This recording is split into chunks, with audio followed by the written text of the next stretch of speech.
Bueno, buenas, bienvenidos y bienvenidas, diría un amigo por ahí de un país vecino. Bueno, gracias a los que están hoy acá en este live stream para ver las novedades del NAB 2026 de Blackmagic Design. Vamos a ver qué sorpresas nos trae Blackmagic, porque son pocas las filtraciones o los rumores que hay actualmente en redes. O si ustedes conocen alguna, pues déjenmelo saber en los comentarios para debatirlo, charlarlo un ratico. Esperemos a ver qué nos trae respecto a DaVinci Resolve. Normalmente en este evento suele comenzar siempre por el hardware y al final deja el software. Pero pues vamos a ver qué sorpresas también nos tienen. El año pasado fueron bastantes. Quienes estuvieron quizá aquí conmigo el año pasado en la transmisión del NAB, pudimos ver y sorprendernos con grandes novedades, tanto en hardware como en el software. Y incluso muchos quedaron con un sabor agridulce. Uno, porque anunciaron una función de IA que iban a colocar, de IA generativa, que seguramente iba a tener cobro, claramente, porque eso tiene detrás una infraestructura que debe mover esa IA generativa, eso no es gratis. Y también muchos decían que ya DaVinci Resolve iba a ser de cobro, que mejor dicho iban a cobrar una mensualidad o una suscripción igual que en Adobe, cosa que aún no ha pasado, cosa que puede pasar en cualquier momento, pues porque sencillamente es una empresa y es un negocio, y es algo que sencillamente no podríamos evitar si así lo deciden ellos. Pero por ahora no creo que vaya a ser algo que vaya a pasar, aunque esperemos a ver qué sorpresa nos trae hoy Gran Petty, el CEO de Blackmagic. Bueno, por acá voy a revisar los comentarios, a saludar, bienvenido Andrés Castañeda, bienvenido maestro, bienvenido Jacobs Art, saludos. Aprovecho para saludarlos a todos acá desde Bucaramanga, Santander, Colombia. Me gustaría saber desde qué parte del mundo me acompañan. Chévere saber si hay personas desde otras partes del planeta. Bienvenido Alonso Bonilla. un saludo. Muchas gracias por estar acá en el live stream y espero que disfruten del evento tanto como lo trataré de hacer yo. La verdad me gusta esto, me gusta sorprenderme con las novedades que nos haya traído. El año pasado, como les mencionaba hace un rato, fue muy grato el evento y hubo bastantes novedades que me sorprendieron y me gustaron y pues caí en una de ellas, digo yo, porque tengo ya mi microcolor panel acá desde hace un rato y la verdad ha sido un lujo, un gusto, pero también una ventaja cuando queremos hacer color de una manera más tangible. Es muy chévere, sobre todo lo que más me gusta es el hecho de poder hacer ciertos ajustes de color de una manera tangible y no tener que hacerlos únicamente con el mouse y el teclado, sino sentir que estoy haciendo los ajustes. Entonces es chévere, es chévere. Quienes tengan la idea de comprar algún periférico de Blackmagic Design, evalúen siempre si realmente les va a llevar al siguiente nivel, si realmente les sirve en su flujo de trabajo y que no sea únicamente un lujo, sino que realmente sea una herramienta. Bueno, bienvenido, dice Jacob, desde Israel. Uf, buenísimo. No sabía que me veían desde tan lejos. Por ahí tengo sé de un suscriptor y alguien que alguna vez me contrató para una clase que está en Japón. También desde Italia. Gracias a todos los que observan y disfrutan del contenido acá en HR Creativos desde todo el mundo. Desde ya les agradezco por ser parte de este canal y de este proyecto y de esta comunidad. Me imagino que también hacen parte de la comunidad en WhatsApp.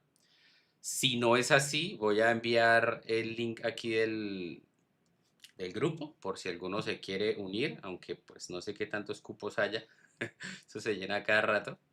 Pero vamos a enviar el link. Enlace de invitación. Copiar enlace. Grupo de WhatsApp.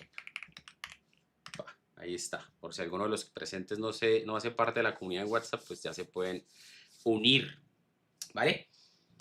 Dice el usuario 2405-2003. Dice Ramón Lebrón desde República Dominicana. Hola Ramón, bienvenido. Muchas gracias por verme desde República Dominicana. Hace poco tiempo estuve por allá en su país, en su tierra de vacaciones. Muy bonito, la verdad. Disfruté muchísimo de las vacaciones en República Dominicana. Incluso parte de las vacaciones grabé algo de contenido y en el último video que publiqué en el canal pueden ver el tutorial donde les explico, les enseño cómo utilizar adecuadamente el false color y una herramienta, un loop de 5 zonas que me gustó. Entonces, si no han visto el video último del canal, los invito a, al finalizar el evento, pasar y ver ese video que seguramente les puede servir, no únicamente para utilizar la herramienta en teléfono, sino que incluso podrían aprender a utilizar ese false color de 5 zonas en cámaras que admitan LUTs o si tienen un monitor externo, pues que puedan aprovecharlo. Bueno, ¿quién más está por acá? Está Guillermo desde Yucatán, México. Buenísimo, Guillermo. Un saludo a toda la comunidad de México que me sigue. Sé que hay varios ahí, tanto también en la comunidad de WhatsApp hay varios mexicanos y la verdad me caen muy bien. Me encanta la cultura y cómo hablan y incluso en algunas conversaciones que he tenido en el grupo, en la comunidad de HR Creativos también, en el club, he podido aprender muchísimo de su cultura y la verdad me gusta mucho. Algún día quiero conocer México porque no he podido ir, pero pronto espero estar por allá. Bueno, ¿quién más está por acá? Dice, siempre bienvenido a mi amada país, República Dominicana, ¿no? Buenísimo. Ramón, por allá estuve y espero poder volver a ir pronto. Jason Vilora, bienvenido Jason, un gusto saludarlo. Espero que también esté creando contenido y esté avanzando muchísimo en este camino de la creación en YouTube y su profesionalización. Creo que usted ya es entrenador certificado, no sé si ya es Master Trainer, pero felicitaciones. Creo que usted es una de las personas que recomendé para que se volvieran entrenadores y a cualquiera que quiera ser entrenador como yo, recuerde que Blackmagic ofrece programas de educación completamente gratuitos, tanto para ser un end user o un usuario común y corriente como para ser entrenador si ustedes quieren enseñar el software. Es otra de las ventajas que ofrece Blackmagic Design y algo que la verdad me encanta. Bueno, ¿cuánto falta para el evento? Según la programación, inicia en unos 7 minutos. Espero que estén listos para el evento. Si hay alguna pregunta, si hay alguna duda, si me quieren comentar algo en el chat, pues bienvenidos sean. Alguien comentaba en el grupo que si esta es una transmisión oficial de Blackmagic Design. No, no lo es, o por lo menos la mía no lo es. Mi transmisión es en mi canal HR Creativos y vamos a transmitir o retransmitir el evento oficial de Blackmagic Design y reaccionar en vivo y pues aquí charlar un rato también si lo quieren. Entonces, pues bienvenidos sean, si hay esa duda. A ver, ¿qué más hay por acá? ¿Algún otro comentario? Dice Jason, así es, gracias a tu recomendación ya soy entrenador certificado y camino a Master Trainer. Ah, buenísimo Jason, felicitaciones. Espero que pronto sea Master Trainer. Creo que también ya es entrenador certificado Lorenzo, otro paisano suyo, Lorenzo, que también crea contenido acá en YouTube, hace muy buenos videos de Fusion, de efectos visuales y también tiene algunos plugins muy interesantes. Entonces les recomiendo pasar por el canal de Lorenzo. Incluso voy a compartir acá rápidamente si todavía queda tiempo. Vamos a buscar el canal de Lorenzo y el canal de Jason Lora para recomendarles pasar y ver el contenido de ellos, que también hacen muy buenos tutoriales. Ahí acabo de compartirles en el chat acá del live el link del canal de Jason para que se den una pasada por allá y se suscriban. Y vamos a ver por acá el de Lorenzo.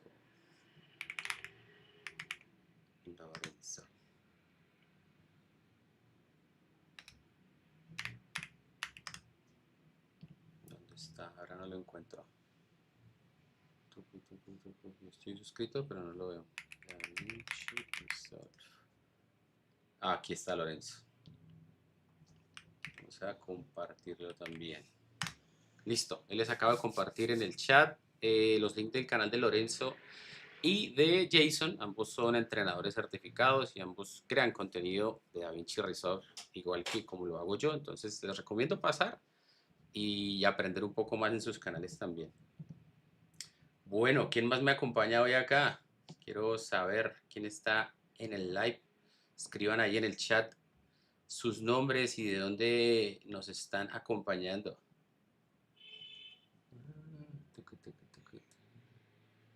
Ah, y también me gustaría saber si se ve bien, si me escuchan bien. Importante que sepa, pues podamos probar eso. Voy a compartir un momentico ya con la pantalla para ver cómo se ve la pantalla también. Espero que se vea bien. En este momento tengo a un lado la página de Blackmagic Design, al otro lado el canal y pues a la espera de que inicie como tal el evento. Como tal, aquí ya en la página ya hicieron el link al canal de Blackmagic Design, que es de donde lo vamos a ver, ya disfrutar. Tengo frío, vamos a bajarle un poquito al aire acondicionado que ya me dio frío. Aquí.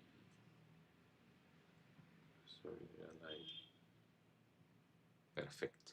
Bueno, ¿quién más está acá? Está Roberto, creo que ese es Roberto, el R-Nipo, desde España. Bienvenido, Roberto. Saludos, mi bro, desde Italia. Ah, mire, aquí hay otro suscriptor y amigo desde Italia. Genial. Buenísimo eso.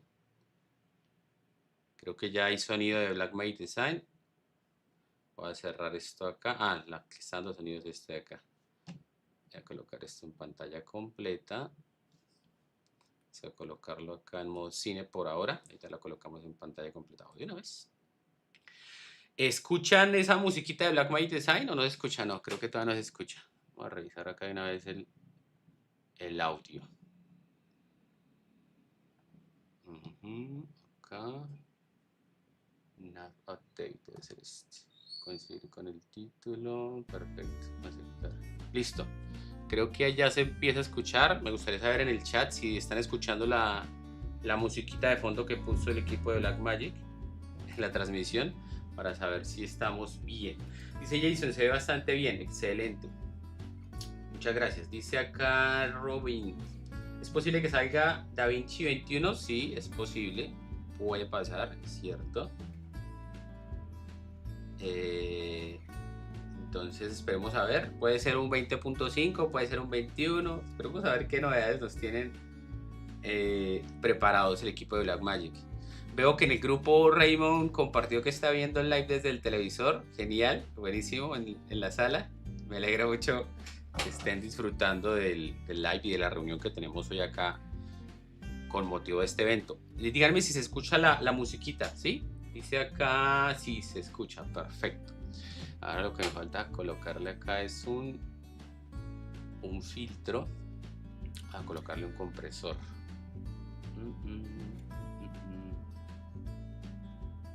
Acá está bien, compresor, relación, umbral, ataque, perfecto. Y la fuente de atenuación va a ser mi micrófono, que lo tengo, Shure, acá está, Shure, cerrar, listo. Se supone que ya configuré el compresor y cuando yo hable se va a bajar un poquito el volumen de la transmisión, debería ser así, esperemos que funcione adecuadamente. Igual voy a subir un poquito el volumen para que ustedes escuchen mejor allá. Voy a bajar el volumen del sistema para oír aquí el sonido para que lo escuchen mejor, tal vez lo escuchen mejor. Cuando yo hablo, ¿se baja un poquito el volumen de la transmisión o se escucha igual? Quisiera saber también eso, aunque en este caso ya quitaron la musiquita. ¿O lo quité yo? Ah, la he quitado yo. Le doy un poquito y le vuelvo a lanzar en directo para que se restablezca. Listo. La voy a refrescar de cero. Perfecto. Así pongámosla en pantalla completa. Ahí está en 4K. Perfecto. En directo. Saludos desde República Dominicana. Ah, genial. Otro suscriptor de República Dominicana. Ya tenemos 2 personas acá. Listo, ya va a comenzar el evento, muchachos. Pendientes. Va con retraso de 8 segundos. Sí. Sí, exacto.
Hi, I'm Grant from Blackmagic Design, and I wanted to give you a bit of an update on what we have for NAB this year.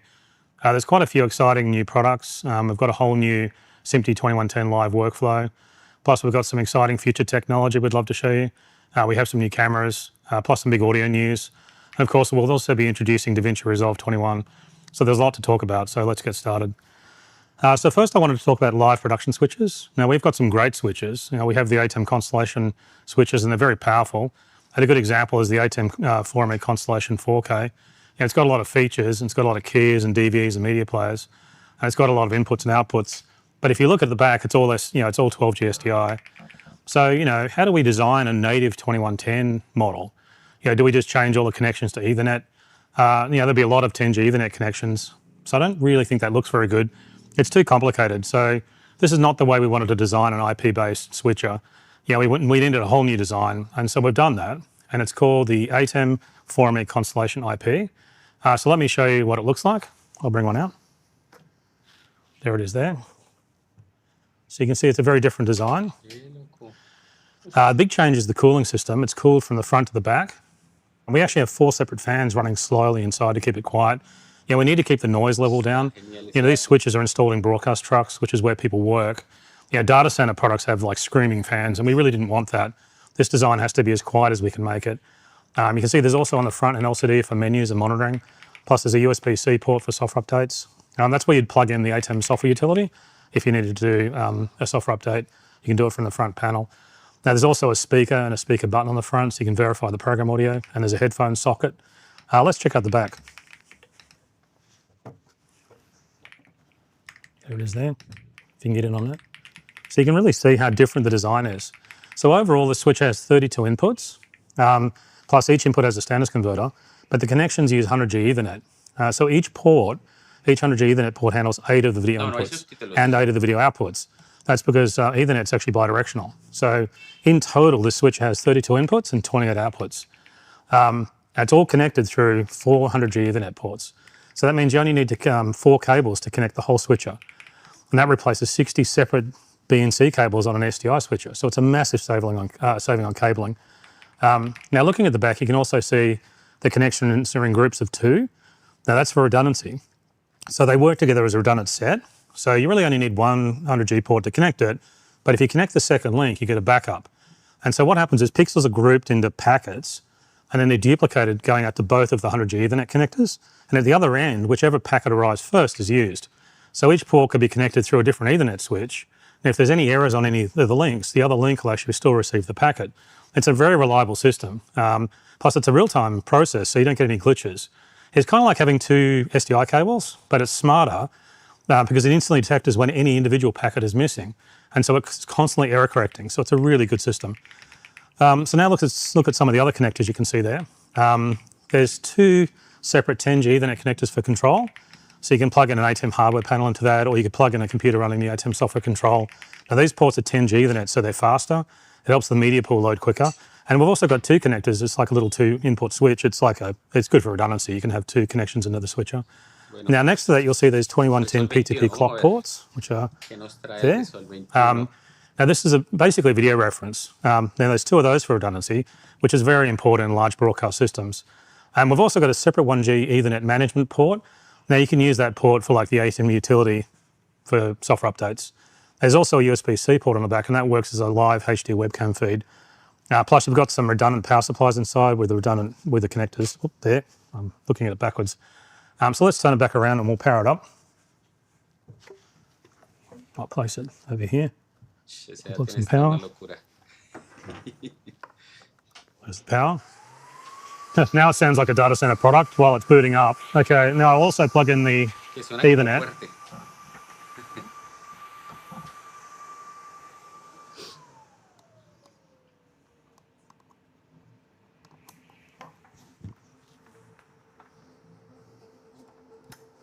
There. So I won't plug any video in yet because I wanted to try and keep this video less than 7 hours in duration. So I'll connect the video later. But let's talk about some of the features first. Now, it's an ATEM Constellation class switcher. So the features are almost identical. So it's very easy to learn. It has the 32 inputs. It's got 28 outputs. That's 24 main outputs plus 4 multi-view outputs. And each multi-view can have up to 16 live views, but you can customize the views. So with 4 multi-views overall, you get 64 different views across 4 monitors. It has 16 ATEM advanced keys. It has, that's 4 keys per row. You also get 4 DVEs for digital effects. Plus there's 2 supersource processors in here. And of course, each supersource is a layering engine with 4 of its own DVEs. So that means you get 12 DVs in total. Of course, the switch has a lot of transitions, including mix, wipes, dip, DVE transitions. So let's have a quick look at the software. So you can see the ATEM software control over here. It's very familiar. If we can cut across to the computer, you can see this is, I just plugged in the control cable. So you can see it's very familiar.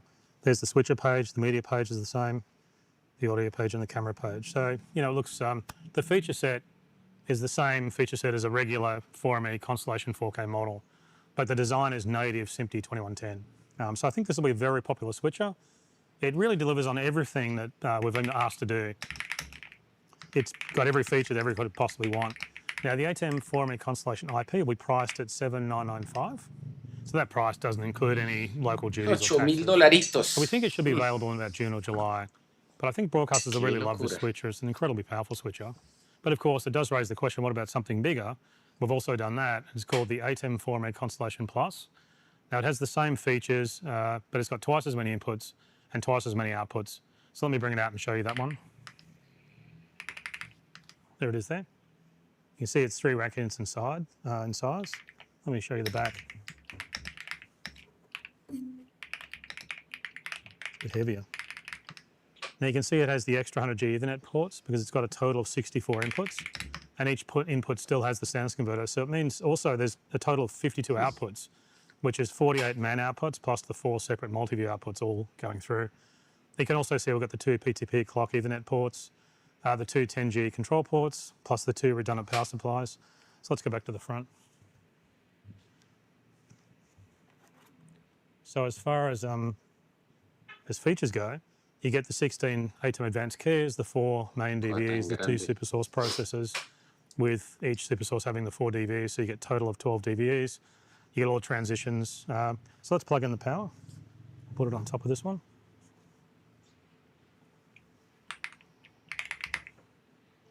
It'll probably make the same noise while it boots up. So it's a very nice switcher. It's funny, the fans run full speed when you first plug it in because it's got no brain until Blackmagic OS boots up. So it's a really nice switcher.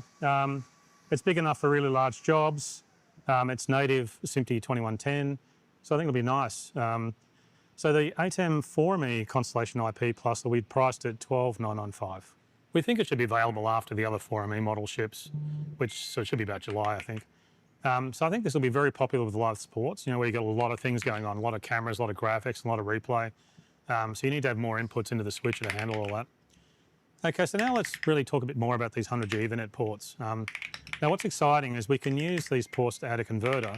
So let's start with SDI. So what we want to do is we want to convert these 100G Ethernet ports to 12G SDI. So we've created a kind of a breakout box for 12G SDI. You can plug it into the 100G Ethernet ports. It gives you 8 independent 12G SDI inputs and an independent 12G SDI outputs. That's because 100G Ethernet allows 8 channels of video, but it's also bidirectional. So really, the converter does 16 channels of Ultra HD, which is 8 in and 8 out. So all those channels are uncompressed 10-bit, of course. So we've designed a breakout box style converter called the Blackmagic SDI Expander 8x12G. So let me bring it out and show you. Really takes advantage of the 100G. There it is there, if you can get a bit of a close-up of that. Expander.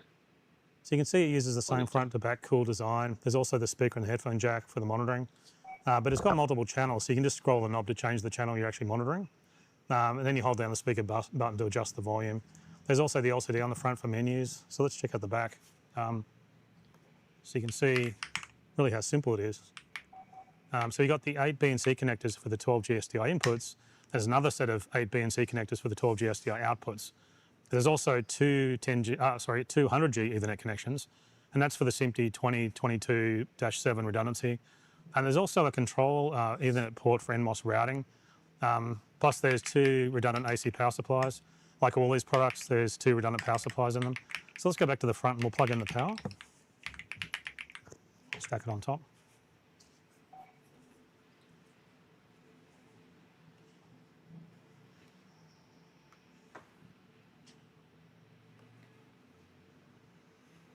Again, I won't plug in the 100G Ethernet yet. It'll take too long if I spend time connecting everything. But one way you can connect is directly to the ATEM switcher. That would convert one of the 100G Ethernet ports to 12G SDI. So it'd be like you could add a breakout box. It would add a whole set of 8 inputs and 8 outputs to the switcher, which makes this converter very useful. It really, in many ways, it's the main way to convert from 12G SDI gear into 100G SMPTE 2110 gear, all with a single optical fiber cable. So it's a great solution with these new ATEM IP Constellation switches, because you can just use it as sort of a breaker box and you can mix and match. So the Blackmagic SDI Expander 8x12G will be available for $2,995. We expect it will be available around June, depending on the parts. But it'll be perfect for connecting these new 100G Ethernet products into 12G SDI systems. Yeah, you can install it in a studio and then just run a single fiber back to an equipment room. You know, I've seen broadcasters doing this with lots of BNC cables all running back to converters in the equipment room, and it's, you know, a mess. It's better to have the converter in the studio itself, and it keeps all the equipment areas uncluttered. And then you only need to run a few simple fibers around your building. Okay, so now let's talk about 10G Ethernet. Now we've got a whole range of 10G Ethernet converters. Even the Blackmagic Studio Camera Pro, which I have one behind me, models have 10G Ethernet. It's a great way to do SMPTE 2110 because it's very low cost. Plus it uses a copper cable, so you can remotely power the cameras and converters with an Ethernet connection. The only limitation is the 10G Ethernet speed, but that only really affects the 2160 P60 Ultra HD format. And we have the Blackmagic IP10 codec for that. It's a very simple codec that's an open standard and it works really well. But anyway, how do we connect these 10G Ethernet products into this ATEM switcher? So we have a new product to do that. It's called the Blackmagic Studio Bridge 10G PWR. Let me bring it out and show you. Here it is here. So you can see it's all, you know, it's a familiar design. They all look great mounted in a rack together. I don't know if you get a shot of that, but it looks pretty cool. Now the front panel works the same as the SDI Expander, so I won't really go into that. But let's check out the back. Whoops. So there it is there. It's very similar to the SDI Expander. It combines 8 separate 10G Ethernet connections into a single 100G Ethernet connection. However, it also bridges into a redundant system, and this is really the big difference with this. Now these 10G converters have a single Ethernet connector. So how do you bridge that into a redundant system? So, you know, that's where you have 2 Ethernet connections between each piece of equipment. That's where this converter comes in. It'll bridge a single link into the 200G Ethernet ports there. So then you get the redundancy. Plus, of course, it combines 8 10G Ethernets into the 100G as well. So now you might notice there's 2 rack units. That's because each, it's got a really powerful power supply in it, and it'll supply 90 watts of PoE power to each one of those 10G Ethernet ports. So you could run 8 separate Blackmagic Studio Camera Pro 6K cameras from this one converter. So it's a lot of power. Anyway, let's go back to the front. We'll plug it in. I'll put it on the stack.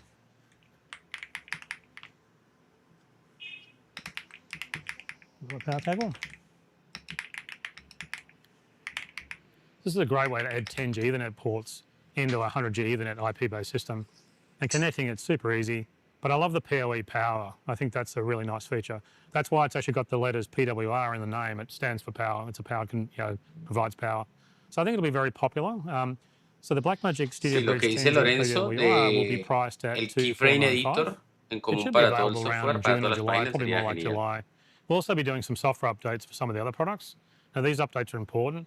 The Blackmagic Studio cameras and our SMPTE 2110 bidirectional SDI converters need new software. That's because the control is actually different over SMPTE 2110. So we need to do an update to support it, to upgrade them from the way we used to do it. And we'll post on social media when that stuff's released, when those updates are available. Okay, so now let's talk about, we've talked about converters, so let's talk about the next step, which is adding SMPTE, I think it's raining. It's adding, what we need to do is add replay to this SMPTE 2110 IP video system.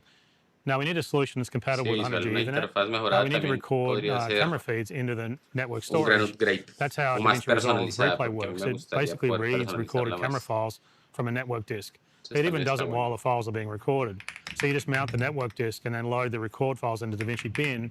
Then DaVinci lets you scroll along and play all those files. But we need a HyperDeck that connects to 100G Ethernet. Also, we need, because 100G Ethernet handles 8 channels of Ultra HD video, we need a HyperDeck that also records 8 channels. And so we've done that. It's called HyperDeck ISO Recorder 100G. Let me bring it out and show you. There it is there. So you can see from the front panel, it's a bit different to the other products. That's because it's a broadcast deck, so you need transport controls. So on the front there, we have record, stop, fast forward, rewind, next clip, previous clip, and play. Now you can see it actually also plays. It's not really that important, but it's great for training. So you can feed, multiple streams into a switch or something. We also have on the front a nice search dial on the front panel. Y un nuevo In mini many panel. ways, this recorder is similar to a HyperDeck Studio, but it's 8 channels. So there's also an LCD for menus. Plus it's got the speaker and headphone socket on the front. That's for monitoring audio. So let's check out the back. There it is there. So you see it's got the two connectors for the SMPTE 2110, SMPTE 2022-7 IP video. God, there's so many letters. Now it's the same as all the other products. This is where you connect the 8 channels of video in, but it also has some other ports on the back there. The most interesting of these is the 100G Ethernet ports for the storage. Now this HyperDeck records ProRes for all the 8 files, and you can't fit more than about 4 streams of ProRes through a 10G Ethernet connection. So we moved to 100G Ethernet for network storage. Now we have a Blackmagic Cloud Store Max that you can connect into here, and it has 100 gigabit Ethernet. But there's 2 ports on there, so you can connect to 2 separate network storage disks. So when one disk fills, it'll move on to the second network storage disk. So that's pretty nice. Now let's look at some of the other ports on there, which are over there. You can see we've got an SDI and a HDMI outputs. Now that's for local monitoring. Often there's a monitor above a recorder, so you can connect it there. Now when you're not playing, the search style lets you actually swap between monitoring the different channels. So you can scroll up and down all 8 channels, and lets you monitor each individual channel, which is really helpful. Now there's some other ports on there. There's 2 separate Ethernet control ports. Remote control is really important on HyperDecks, and so we've got 2 ports for that. Gives you a bit of flexibility. They're both 10G Ethernet as well. We also have 2 PTP clock ports, and again, there's 2 of those for redundancy. And that's really important if you need more than 8 channels, because you can record on more than one HyperDeck ISO recorder and keep them all in sync. And that's why reference on HyperDeck is really important. Now we also have the management port that lets you run a separate network for the admin utilities. Most high-end broadcasters have separate networks. They have like 1 network for the SMPTE 2110 video, or 2 networks, of course, if they're doing redundancy. Then they have a separate network for PTP clocks, plus a separate network for control. So that keeps everything separate, which is why, with the HyperDeck ISO recorder 100G, that's really easy because you have all these separate ports. So let's go back to the front. There it is there. Now I could connect it with a single, to the ATEM switcher with a single fiber. Then the ATEM outputs would be connected to the HyperDeck inputs. But let's not do that yet. Let's plug in the power though. Now I'll put this over here so it's not stacked up too high. Get our power cord. There's that. Now when I record on this, I need some network storage. It records to external network storage. So I can direct connect to one of these 100G Ethernet ports. There's 2 ports, so I can plug in 2 separate network disks, or I could connect it to an Ethernet switch, but direct connection's better.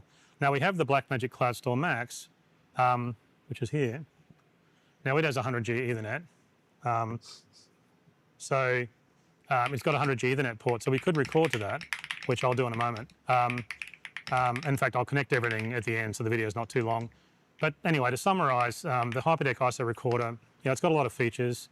It handles both HD and Ultra HD television standards. It does 2160 up to 2160p 60. It's essentially like 8 HyperDecks in one. Plus it has the redundancy. It's really easy to use, and records the network storage. So you essentially get unlimited recording duration. I really love this HyperDeck. So the HyperDeck ISO Recorder 100G will be priced at $4,995. It should be available around about July, but I think it's going to be fantastic for live replay. However, there is a problem. The Blackmagic Cloud Store Max is not fast enough. It's got a single 100G Ethernet port and tied up, 10G plugged into the HyperDeck. But the 100G Ethernet port is actually tied up, plugged into the HyperDeck. So that's busy and we can't use that port, which means we have to connect to, to a computer via the 10G port, and that 10G port isn't fast enough. You can only do about 4 streams of ProRes in Ultra HD over a 10G Ethernet port. So it won't handle 8 streams of video, which that's why the HyperDeck is 100G Ethernet. So we've designed a new model of Blackmagic Cloud Store, and it solves this problem. It's called the Blackmagic Cloud Store Ultra. Let me bring it out and show you. There it is there. I'll put it. Now it's a whole new design. It's dramatically faster than the Cloud Store Max model. It's still got the front to back cooling now. Well, sorry, this still doesn't. It's the new part of the new design family with the front to back cooling, and it's got an LCD for settings. Let's check out the back. But this is where you can really see the difference. It's got 2 separate 100G Ethernet ports, and they're actually on 2 completely separate networks, which means you can record from the HyperDeck to one port, and then the users can connect to the other 100G port, and both of those ports can access the storage, but they won't interfere with each other. We also actually have the monitoring outputs on there, so it shows the storage status. And on this model, we have SDI and HDMI monitoring for the storage status. We We also have a management port for using the Blackmagic Cloud Store utility on a separate network, so you can do remote software updates. And also there's status information in the utility now for the Cloud Store, so you can monitor fan speeds and power supply status. And we also have the 2 AC power connectors. That's because it's got the redundant power supplies. So let's go back to the back, to the front, sorry. There it is there. We'll get rid of this. Plug it in here. We'll plug some power.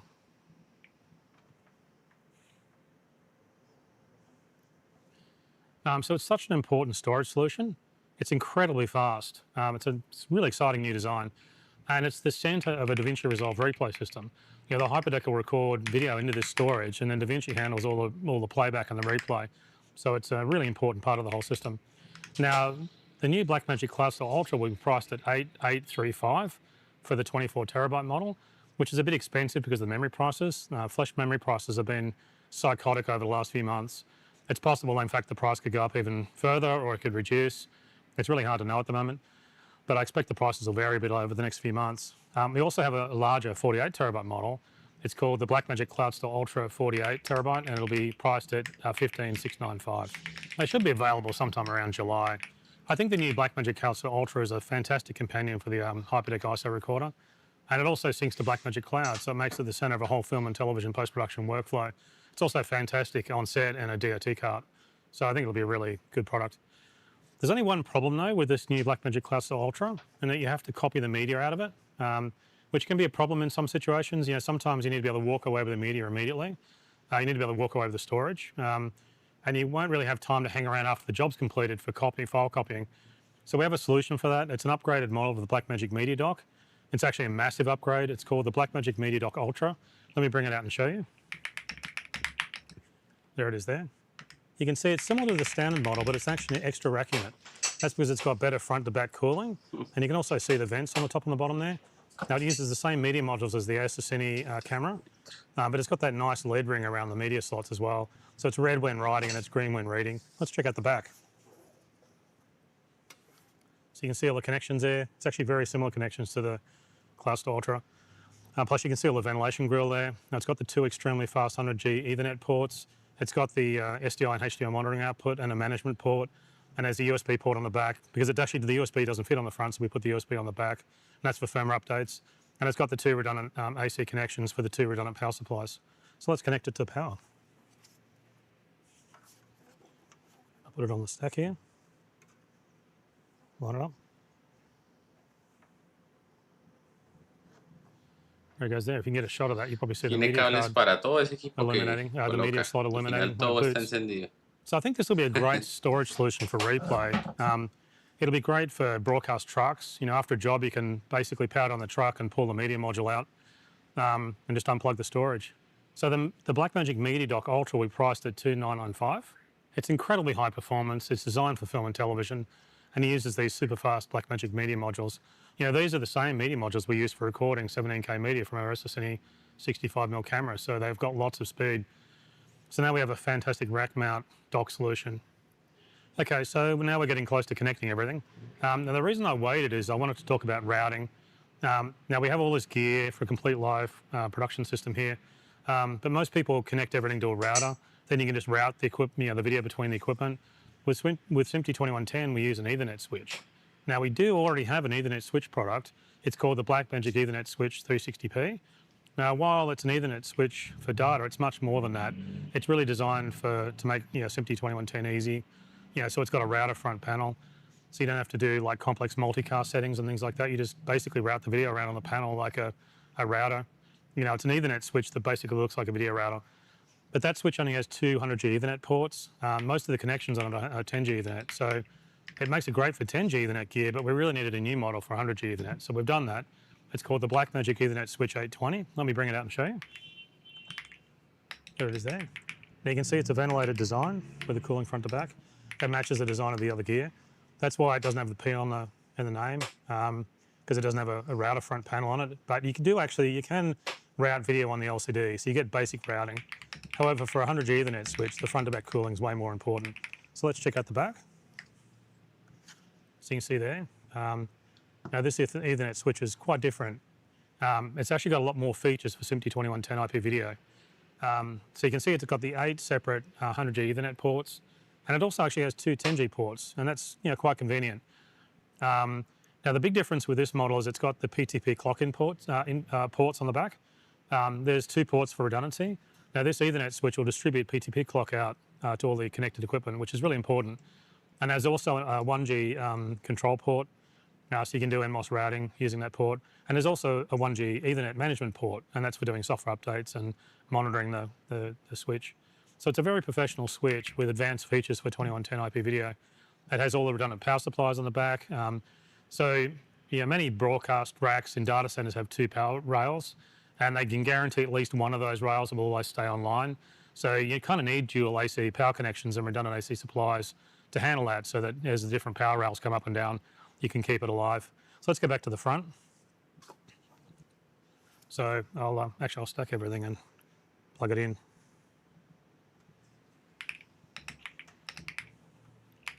So now I've plugged in the power. Let's plug everything in. So we can now build our system, and we'll just connect everything to the Ethernet switch.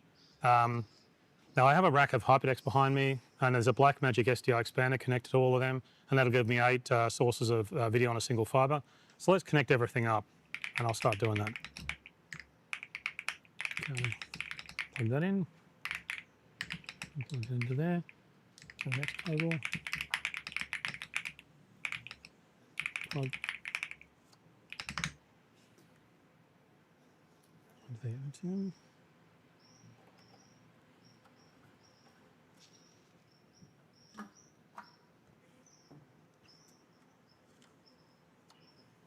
Pura fibra óptica. And the next one is the Studio Bridge.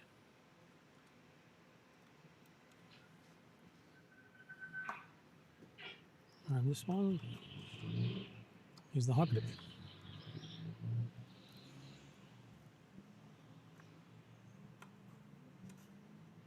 Okay, and now we need to plug the 10G from the switcher across to the HyperDeck so we can control the HyperDeck.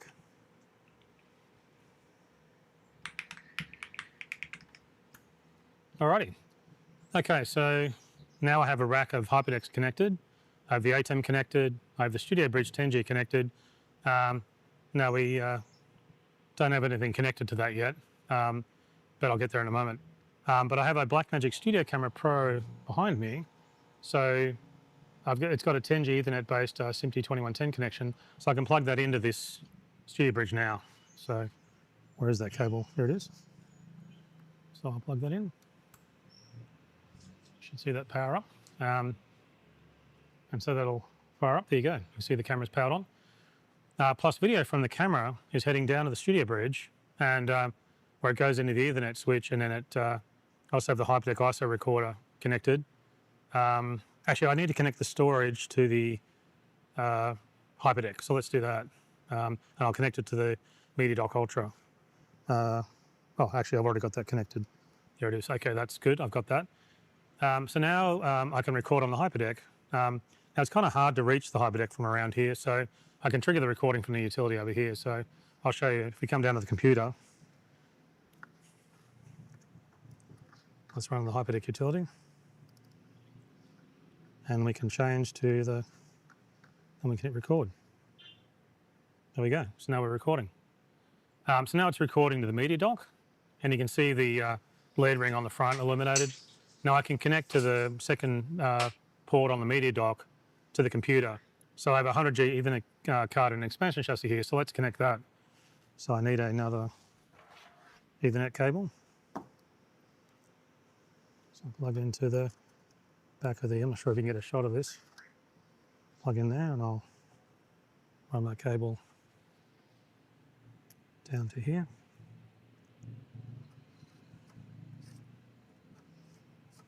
Alrighty, plugged in there.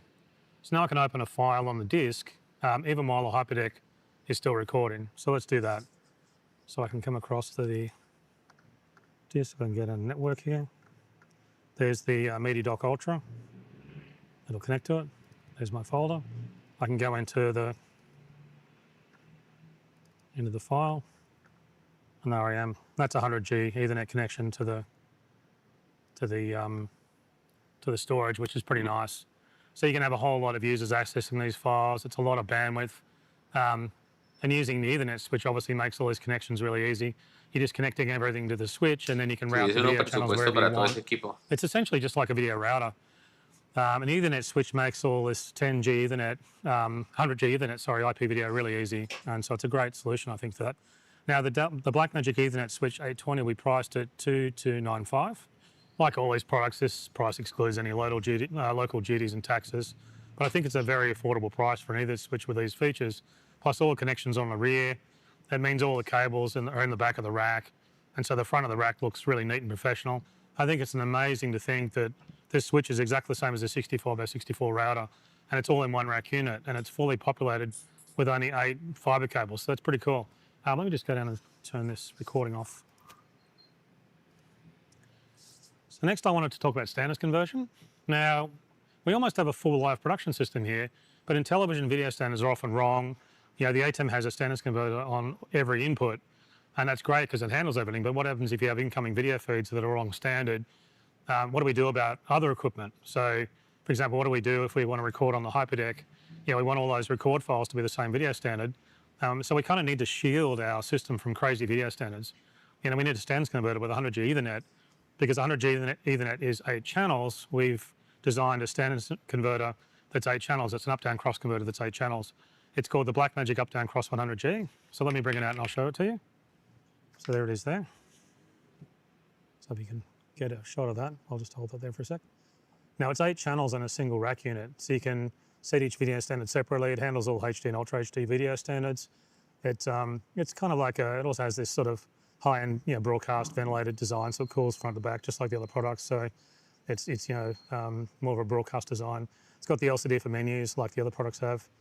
And that's where you actually set the output standard. You go into the menu and set the output standard. Plus there's a speaker and a headphone for the audio monitoring. And again, you scroll along the channels with the knob. So let's check out the back. So you can see it's really simple on the back. Now there's the set of redundant 100G Ethernet connections. And then there's the, because obviously the 100G Ethernet does 8 in and 8 output channels on that connector, so you just need that. You really only need one connector. It also has the 1G Ethernet port for the NOS rating and the 2 redundant power supplies. Anyway, so we'll go back to the front. So it's quite a simple product to use. You just set the output video standard for each channel. Then whenever you route video into it, it'll be standards converted. It's all automatic. So let's plug in the power. We'll stoke it up here. So we'll connect the 100G Ethernet. Y sigue sacando cajitas.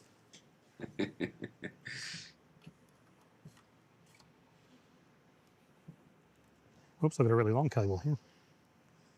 It's getting it. Plug in the power.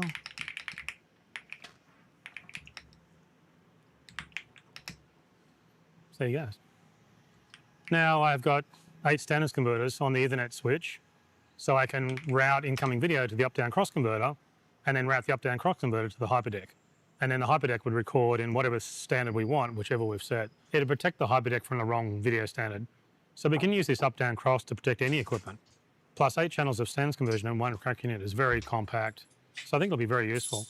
Now the price for the Blackmagic up-down cross 100G will be $2,435. That's only about $300 per channel for an Ultra HD standards converter with redundant 100G Ethernet connections. So you only need a single connection to get 8 channels.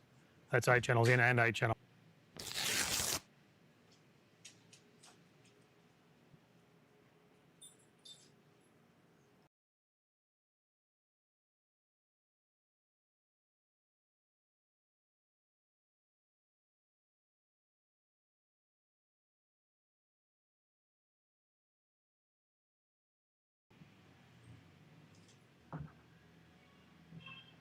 We wanted to use this camera for live production. Can you imagine how that would look? It would be amazing. So the Ursa Cine 12K we think would make an incredible live camera. Now to do that, we've created a software update for it. Now the camera has a 10G Ethernet connection, so we can use that for simply 2110 video. Now we've added a new menu option for the camera settings. So you just select SD 2110 live from the menu, and then it transforms into a live production camera. You get digital film quality for live broadcast. It also has the built-in color corrector. And also you can use 3D LUTs now to do different color signs on different outputs. So there's a dedicated 3D LUT just for the SMPTE 2110 output. But we need a few other things. We need to use B4 broadcast lenses. So we need a B4 broadcast lens mount. That way we get the really fast servos that those lenses have. We also need to control those lenses. There's the Cine's a high-end digital film camera, and it's used by, it uses digital film style connectors. So we've also made a lens adapter cable. Plus for live production, we need a studio viewfinder, and we've also designed that. And it connects to the camera's USB viewfinder port on the front. And it actually becomes an extension of the camera itself. It's got a touchscreen, and it's based on the Pixis monitor design, but it's got a larger, brighter 7-inch screen, so you can access all the camera menus from it. So let me bring the camera out now, and I'll show you. I'll bring out the whole camera. So I've got one over here. So there it is. So you can see it's all rigged with all the new accessories. Now it's an Ursa Cine, it has the Ursa Cine Studio viewfinder mounted on top. It's connected to the camera with the USB on the front of the camera. It's powered from the USB, and we also have the B4 lens installed. It's got the B4 lens mount on the front there, and there's the B4 control cable. It even supports the Blackmagic focus and zoom demands. So let's plug in the power. Whoops.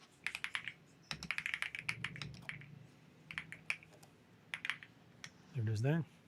So you should see it power up. So let's check out the back of the camera if you can get a shot, and we'll plug in the Ethernet. So you can see that there. So I've got an Ethernet cable here somewhere. Here it is. So there's the Ethernet port. You can get a shot of that. And I'll run this cable down and plug it into the studio bridge. There it is.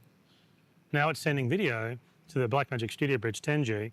So we have pictures going into the ATEM switcher from this camera. So let me show you some of the viewfinder. And if we can cut to the rear of the viewfinder there, if you can see that. So we've got the focus. Esos lentes de televisión son una belleza. Brightness controls. It's great. Plus it's an extension of the camera menus. So I can go through the menus. It's all integrated in. All the menus. Oops, it's really cool. It's very exciting. So you can see how really powerful this combination is. It's an amazing live production camera. You get digital film for live production, and with DaVinci Resolve primary color corrector built into the camera. So you can live grade in the camera, but you're grading from 16 stops of dynamic range. So it looks amazing. Now, it's basically live cine. So now this software update for the Blackmagic Ursa Cine 12K will be free of charge. And I think it'll be public beta pretty soon. We didn't quite make it, but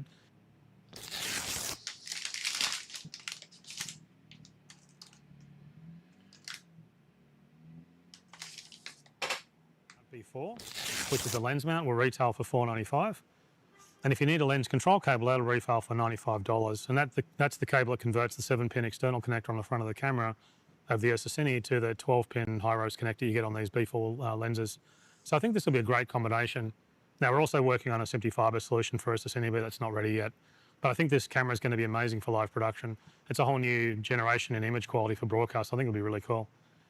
Okay, so how does this all look when it's mounted on a rack? I have a slide, if the guys can put the slide up, that shows you what it looks like. And you can see how all this gear looks when it's rack mounted. Now, when we designed all these products, we wanted them to look good together. The sort of ventilation sort of flows down the rack from unit to unit, so it kind of has this unified look. However, there's one limitation. It's a little bit barren. The controls on the front of the ATEM were nice to have, and we kind of lost them because we went to the ventilated design. Professional equipment with 100G, then it really needs that front-to-back cooling. But we have a solution for that. What we've done is we've taken the front panel off the ATEM Constellation 4K and turned it into a video converter. It's actually a SMPTE 2110 IP video converter that converts HDMI, to HDMI and 12G SDI. So it has 12G outputs and HDMI outputs. Now it's built into a converter. Basically, it's a converter with a router front panel. Sorry, not a router front panel, an ATEM front panel. So it's a combination ATEM front panel and video converter. Now they have separate Ethernet connections. So let me bring it out. It's called the ATEM Monitoring Rack Panel 20. Let me bring it out and show it to you. I'll just get this Ursa Cine out of the way. Here it is here. There you go, if you can get a shot of that. So you can see from the front, it actually looks like an ATEM switcher. but the only electronics are just a video converter. So we don't need really front-to-back cooling for that because there's not a lot of power. There's not much circuitry inside, so it doesn't generate a lot of heat. Now, if you mount this in the rack, you get an ATEM control panel, which is great when you're setting up events or you're doing engineering tests. Let's check out the back. So you can see on the back, you've got the, if you can get a shot of that, you can see you've got the 12G SDI and the HDMI outputs, which is great for connecting to a monitor. There's also two separate 10G Ethernet connections. So there's two ports for redundancy. So this converter has the SMPTE 2022-7 redundancy. You can also see we've got the 1G Ethernet, the control Ethernet connection, and that's for the control panel. So you can connect that to one of the ATEM control ports, and then the front panel will show the switcher control, and the video will come in through the 10G Ethernet and then output on the 12G SDI and the HDMI outputs. But that video will also come up on the LCD on the front. So when it's all running, it actually looks very much like an ATEM switcher. There's also a TalkBack connector on the front panel, and that's embedded into channels 15 and 16 of the audio, of the video, sorry. And then there's also a black video output on the 10G Ethernet with the TalkBack audio on it. Now you also get the redundant power supplies. So let's go back to the front and we'll connect it up. So there it is there. See? So what we'll do is we'll plug it in. Okay, let's get some power. And we'll get an Ethernet cable, plug it into the studio bridge. Alrighty, now that should come up.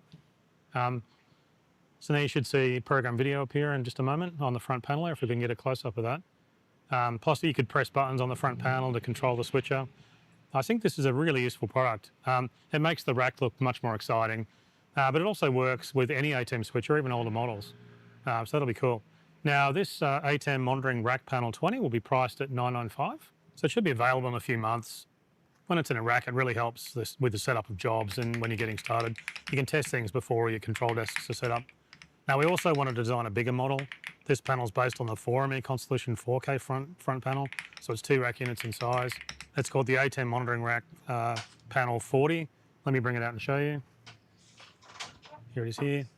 You can see it looks the same as the ATEM 4ME Constellation. So if you can get a shot there of that. How's that look? So it's got, you can see it's got that big screen. It's also got 40 buttons. But the converter inside is actually the same as the 20 button model. It's exactly the same converter internally. So let me show you the back. So you can see it's, I'll put it on the desk there. So you can see it's the exact same connectors as the other model. It's the same electronics. So you get the 12G SDI and the HDMI monitoring outs. You get the redundant 10G Ethernet and the control port and the redundant AC power. So let's plug it in. It's nicer with a large LCD. I'll put it over on this side. So I'll bring out my power. And I'll bring plug it into the studio bridge here. There, that looks better. Okay, so that'll come up in a moment. So it really adds a lot of excitement to a rack. Now I have a slide showing the rack with all these panels in it, so you can see if they can bring that up. It looks a lot more exciting. So I think this will be a very useful control panel, both of them will. So this ATEM monitoring rack panel 40 we priced at $1,595. Like all the products, this excludes duties. But I think this is a really nice converter and control panel combination. It really spices up the rack. Okay, so now let's talk about future workflows. So I wanted to show you 2 different types of workflows we've been working on. Now this future work isn't quite ready yet, but it helps you understand kind of where we're heading with everything and what we're doing. Now we have all this 100G Ethernet equipment and it allows 8 channels of Ultra HD, HD, but what else can it do? Yeah, there's a lot more we can do with 100G Ethernet. It's not just about less cabling.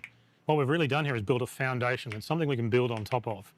So the first of these workflows I want to talk about is high frame rates. Now we can do 8 channels of Ultra HD with 100G Ethernet, but we can actually do higher frame rates. We could do 1 channel of Ultra HD at 8 times the frame rate. So that'd be a single channel of 480 frames a second. Or we could do 2 channels at 240 frames a second. Now with IP video, we're really talking about bandwidth, and it makes a lot of things possible. So I think it'd be better to demo kind of what this looks like. So a little while ago, we did some tests with high frame rates. We changed the goal cameras at the local ice hockey finals, and so this job is actually running at Ultra HD at 50p. So all the gear's running at 50 frames a second, but the goal cameras are running at 200 frames a second. And then DaVinci Resolve was used to do the replay. So what I want to show is a quick video of what that actually looks like. So if we can play the video. Okay, so you can see this here. So Now this is the normal program sort of view, and you can see that there's a goal happening here, so they're doing their thing. And it's a bit of a mess, you can't really quite see what's going on. But then what we'll do is we'll cut to the goal camera, and this is what 200 frames a second looks like. So if you really look to the right-hand side of the frame, you can see them all fumbling around here, and there's a whole lot going on. This is actually Cine doing this. So we've got the, it's a bit hard to see, but if you look at the extreme right, just now you can see the puck just slide along, see it goes into the goal just there. So it's really quite amazing to see what you can really see when you get those nice high frame rates. And there's another shot. Now if you watch the guy with the puck in the orange at the right, watch what happens to him on the extreme right-hand side of the frame. He kind of hits into the wall. And we just slightly out of frame there, but of course there's a fight, it is ice hockey, so it's, what do they say about that? So here's the same shot from the goal camera. Now look at his face. If you watch, so he misses, and then check out his face, look at that. Look at the ice fly up, and look at him go into the wall. It's just awesome to have the main cameras running as high frame rate cameras, and this is only 200 frames a second. So here's another shot of another goal. So again, you see the normal program view here. This is the normal 50p program view. And then we'll cut across to the goal camera, and you'll see this is what it looked like on the high frame rate camera. And you can see it's just so much more clear. You can even see the angle of the puck moving around. It's just the amount of detail that you can see. Even other things looked really good with high frame rate, like just crowd shots look fantastic. Just having every camera potentially be able to do that. Look at the ice fly up in slow motion. It's so cool, and just crowd shots. It's so exciting to see. So that was only, so thanks for that. So that was only 200 frames a second. So it's only 4 times the production frame rate. But you can really see how nice that looked. So we did both 50 frames a second and 200 frames a second from the same camera. That camera was feeding both. So it's not a special high frame rate camera. It's just one of the main cameras. And that's what we really want to do here. We want to make that higher frame rates a normal part of the cameras. So how will we make this work? Well, the first step is we need to get all this into DaVinci Resolve. So if DaVinci Resolve is doing the replay, then it needs to get the high frame rate media. So we need to record it into the storage. That's why we developed the HyperDeck ISO Recorder 100G. So the HyperDeck hardware is more than just an 8-channel recorder. So we're working on a software update for it, and it'll be a free update, but it'll allow the function of the HyperDeck to be switched over. So currently it's doing 8 channels of Ultra HD up to 60 frames a second, but this software update will let you change that. So you'll be able to switch it to 2 channels of Ultra HD up to 240 frames a second, or 1 channel of Ultra HD up to 480 frames a second. So then the HyperDeck will be able to record high frame rate cameras into the cloud store. Now DaVinci's job will be to read those files just like the other camera recordings, and DaVinci will show all the cameras in their multi-view. Some of those cameras will be high frame rates, and DaVinci will reconcile all those different cameras together and make them look like normal speed cameras. So even when the camera's on air, it'll play at normal speed. But then when you do a slowdown of that particular camera that's high frame rate, it'll be much smoother because it's a high frame rate recording. The slow motion will be really smooth. And in our case, at 200 frames a second, we'll be able to go to quarter speed and it still looks good. But then DaVinci can create synthetic frames because the motion is slower, the results, even that'll be better. So you could even go below quarter speed. So, you just have so many more frames to work with. And so it'll be amazing. And all this with the same HyperDeck recording it. You just switch it over. But the problem is, of course, it raises another issue, is what about the rest of the equipment? Now, the rest of the equipment only handles Ultra HD up to 60 frames a second. So we actually have to isolate these high frame rate camera feeds from the rest of the equipment. So only the HyperDeck needs to record those high frame rates directly because we want to record it. But we can't send that to the switcher. It would tie up all the input bandwidth. So it would drastically reduce the number of inputs you can put into the switcher. So what we need to do is down convert those high frame rates. And that's what the new Blackmagic Up-Down Cross 100G does. So it's more than just an 8-channel Ultra HD standards converter. We'll also do a software update for that. So you'll be able to change its function from 8 channels of Ultra HD up to 60 frames a second, or it could run 2 channels of Ultra HD up to 240 frames a second, or 1 channel of Ultra HD up to 480 frames a second. And it'll down convert those high frames to normal frame rates. That's why it's connected to the Ethernet switch. So you could route the high frame rates into the HyperDeck through the switch, and then into the up-down cross converter, and then the HyperDeck will record the high frame rates, but the up-down cross converter would then be used to down convert to the other gear. So the ATEM switcher and the monitors and all the other gear would use the down converted output, and you can just route that all through the switcher. So you really kind of have 2 different frame rates all running at the same time, all using the same gear at no extra cost, which means you can change the, between different jobs, different frame rates, You know, and particularly you could use high frame rates on jobs you didn't expect to use it on, like those crowd shots, you know. The more free you are to try these things, the more creative you can be. So I think it'll be very exciting. So it'll be cool. Okay, so then, of course, what do we do about a camera to feed all this? So we actually need a high frame rate camera. So we've also done that.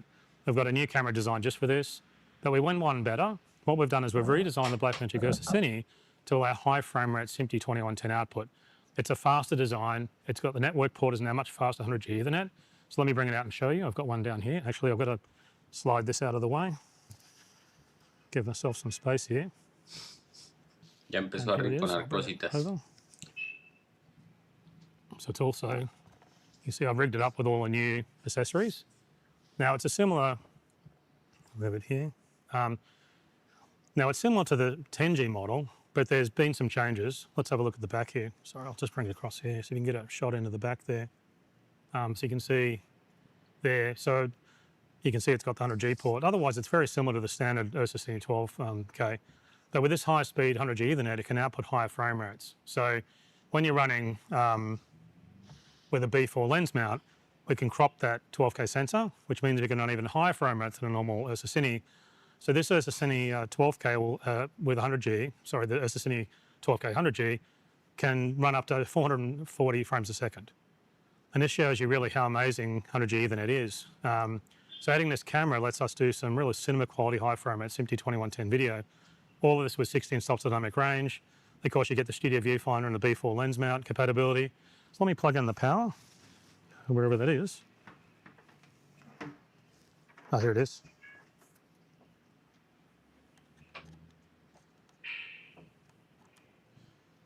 There it is, and now I'll have, I'll plug in 100G as well.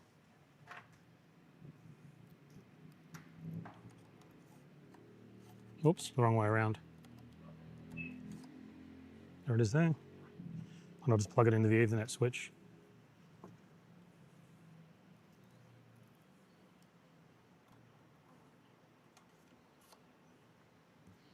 That is there. And so now I've got pictures running into my production system over here. So I think it'll be really interesting to see how this goes. Oops, the power's off. All the power switches. So it'll be really interesting to see how that goes. I don't know if you can get a shot of that there. There it is. So you can see, there it is. So I think it'll be interesting to see how this camera is used in live production and how high frame rate stuff is used. So the cost of this Blackmagic ISO Cine 12K LF 100G will be from $8,995. So that's the price of the body only model, but you can also buy it in a kit with a media module and some accessories. So this is an exciting camera. It'll ship in a few months. We'll do the kind of high frame rate work with the other products before we ship it. We'll need to update the HyperDeck and the up-down cross 100G for this all to work. So we'll keep working on all this as fast as we can. But it does raise another problem. The Blackmagic ISO Cine 12K 100G has a single Ethernet port. It's got a single 100G Ethernet port. And like we saw with the Blackmagic Studio camera, which also has a single Ethernet port, so for that camera we have the Blackmagic Studio Bridge 10G. So we really need a 100G model of the Studio Bridge. So we can connect the single 100G port into a redundant SMPTE 2022-7 system. So I've done that, and it's called the Blackmagic Studio Bridge 100G. Let me just move this out of the way a little. So here it is here. There it is there. So we can get in close to that. There you go, cool. So this will combine two cameras into 100G Ethernet bandwidth, which is helpful if you're running like less than 240 frames on the cameras. So each camera would be running less than, I'll put it down there. So each camera would be running less than 50 gigabit. So then you can sort of combine both of those cameras into the redundant IP video system. Now it's one rack unit because it doesn't need to power cameras or anything, it's all optical. So it doesn't need all those big power supplies. So I think this is an important part of the high frame rate story. You still get redundancy for these high frame rate 100G cameras, so that'll be cool. I'll put it on the stack. Getting quite a pile here. So the Blackmagic Studio Bridge 100G will be priced at $2,495. So we'll ship it when we release this whole high frame rate workflow. Okay, so now let's talk about another future workflow, and that's for immersive production. Now there's new products like the Apple Vision Pro have been released, and they're like a complete revolution in entertainment. It's a whole new way of experiencing media. And for our industry, it's a whole chunk of new business. So it's very exciting. Now we've been working on this for quite a long time. We released the original Blackmagic ISO Cine immersive camera It's been used on a lot of shoots, and it's helped create a lot of content, but live production would be amazing. If we could make this immersive experience live, it would completely transform entertainment. You know, you're not just watching an event, you're literally part of the event. So how do we do that? Well, we need a camera, but first, how does all this equipment help? So again, we want to share some of the thoughts on immersive live production and how we've been sort of thinking about this. And when we designed this gear, we were actually thinking about immersive support. So the first thing we need to do is we want to use the HyperDeck ISO Recorder 100G. So we'll have a software update to allow immersive recording. It'll be a free update. And this is how the HyperDeck will add more recording standards over time. It'll get more powerful over time. And then again, all this is made possible because of the 100G Ethernet connection. So okay, when we're designing hardware for immersive content, we kind of have to standardize the resolution. There's too much data to really use computers to solve some of these problems. So we need to build a live production system. Al final de la transmisión rifan una de esas cámaras. Problem, but it makes it an exciting challenge. You know, the Apple Vision Pro has incredibly high resolution per eye. So you need 8K square per eye at 90 frames a second, so that's not 16 by 9 8K, which is 8K by 4K, or specifically 16 by 9 8K would actually be a resolution of 7680 by 4320. It's not that. The Apple Vision Pro is actually square. It's a square display per eye. So we need to capture almost twice the vertical resolution that we normally do. But we're also working at 90 frames a second, which would be much more data rate compared to per eye compared to 8K. And then we're running a third higher frame rate. And then there's two sets of those eyes because they're stereo. So for live, we're currently working at 8K by 8K at 90 frames a second in stereo, which is an insane amount of data. So the most obvious question is, how do we replay that? So that's sort of the first part of this workflow. So in a normal 2D replay, which I talked about before, DaVinci Resolve plays all the cameras at the same time. A modern computer can handle that. It's Ultra HD. And you can play and you can scroll all the camera recordings off the storage. But immersive is actually a different problem. Handling one full resolution immersive stream is hard enough for a computer. There's just too much data. So the HyperDeck will also record a HD proxy. And then DaVinci can actually play all the proxies in a multi-view, and it'll only play the on-air camera in full immersive resolution when it's on air. Of course, this is what we hope to do. We're still working on it. But from our tests, we think the computers are fast enough to be able to play a full resolution immersive channel and handle the proxies and for the replay. So that's how we'll do that. Now, of course, the HyperDeck will get the live immersive video into the storage, and DaVinci Resolve will be able to read that for replay. But how does DaVinci Resolve play back that immersive content? This is where the DeckLink IP100 capture card is used. Now, for normal replay, we can just use an Ultra HD DeckLink card, but now we need to play back immersive video. So we've been working on a software update for the DeckLink IP100 that'll let it play back a full immersive stream. And all this is to build an immersive replay solution, but that's again only part of the changes required for immersive. There's a lot more data. It's not like anything that's been done before, so it's pretty cool. So that's kind of a bit of an outline of how some of these products will change. But now let's talk about the camera. Now that's been the hard part. Getting a camera to work at these high data rates has been really tricky. But to feel really realistic, it should be a digital film camera. And then we'll have the quality we need to reduce imaging artifacts. Now you want the immersive view to be as close to reality as possible. So what we've done is we've based the new immersive camera on the Cine Immersive. It's a new model. It has 100G Ethernet. It's called the Blackmagic Cine Immersive 100G. Let me bring it out and show you. I'll just move this out of the way. So get that up there, and we'll bring it out. I've got it over here. Here it is. So you can see it looks similar to the standard model. However, the design has been upgraded with much higher performance. You can see on the back it's got the 100G Ethernet connector there. Actually, if you can look at the side, you can see we've repositioned some of the controls because we've got to have cooling that goes up through, so you can see the controls have moved down there. Same thing with the 12G, 100G.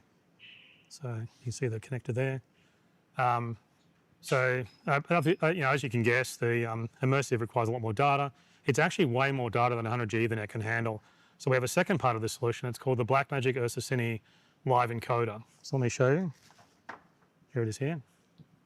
So what it is, it's a, I'll get it out of the container.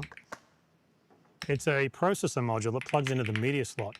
It's basically a ProRes encoder. It can compress the live immersive data on about 46 gigabits a second, and that easily fits into the 100G Ethernet. In fact, it also means we could get two cameras into a single 100G Ethernet link. That's why the Blackmagic Studio Bridge has 2 camera ports. It'll combine 2 of these live immersive cameras into the one redundant set. Anyway, so let's load this encoder into the camera here. You can see a view of that. Just clips in like that. And then we can plug in the power.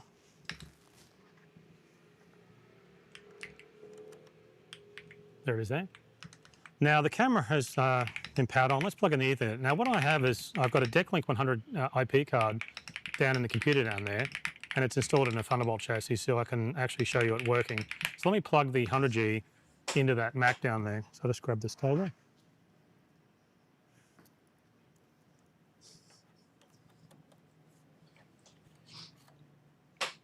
Sí, para usar esas cámaras hay que estar We'll go all the fuerte, way down here if you can muchachos. follow me Lo que down. dice Douglas es cierto. Vayan course, al the camera gimnasio y hagan cable's bastante Tangled up. ejercicio. Which is, seems to be the biggest innovation of optical fiber guys, is how to make the cables tangle. Right, here we go. It's all good. So let me plug it into the DeckLink 100G. Other way around. There it is there. Okay, so now we can go to the Mac and we have a test app we have created. It'll capture and decode the live immersive video. So let me bring, if we can cut across to the screen over here. Actually, I forgot to swing the camera. Let me go back and swing the camera around. So I'll point it at the set so it looks a bit more interesting. That should look pretty cool. So let's go back down. So I'll quit this HyperDeck app, close that. Here we go. See that? There it is. So you can see the latency is quite low. It's such a wide picture view. That looks cool. You can see the lights. So this is just a basic switcher app, but you can see how it works. So the idea is that all these products will build into an immersive workflow. So we have the camera, we have the converters, the HyperDeck, but the ATEM Constellation, let me just come back down this way. But the ATEM Constellation won't handle immersive. Oops. Move that down a bit. So the ATEM Constellation switcher won't handle immersive, so I'll get to that in a moment. However, the images from this camera are amazing. And they're all live, going through this cable, live immersive. You know, it's like you're being transported to another location. It's really amazing to watch. Now the price of the Blackmagic Cine Immersive 100G will be $26,495. That includes the 8 terabyte media module, which raises the price a bit. However, we might include a body-only model that excludes that because it will save a bit of money. We can look at that once this whole live immersive workflow is shipping. So the price of the Blackmagic Cine live encoder, that module will be $1,495. Of course, it's excluding duties and taxes. So we think this will be an amazing combination. Now, we've actually been quietly shipping the Cine Immersive 100G for about 6 months or so. There's been productions done with it. However, we wanted to sort of wait until the whole workflow was complete before we ship it. So that's why the DeckLink IP 100G was delayed in shipping a bit, because we were actually busy adding immersive and beta testing all this stuff using the DeckLink IP 100G card. Anyway, so moving on. So this workflow can be all updated, like all these products can be updated to support immersive, apart from the ATEM switcher. The ATEM 4 Constellation IP switches are for Ultra HD only. That's great because, you know, they're familiar, but we actually need something at another level to handle immersive. So I want to show you something we've been working on. It's a whole new type of ATEM switcher. It's actually a full 3D switcher. It's actually 2 switches in one. It's kind of left and right eyes. So it'll be able to do like regular Ultra HD 3D, but it's got enough power for immersive. Now it's called the ATEM Solaris i64. Let me show it to you. If we can get a close up over to my right, it's behind me on the bench over here.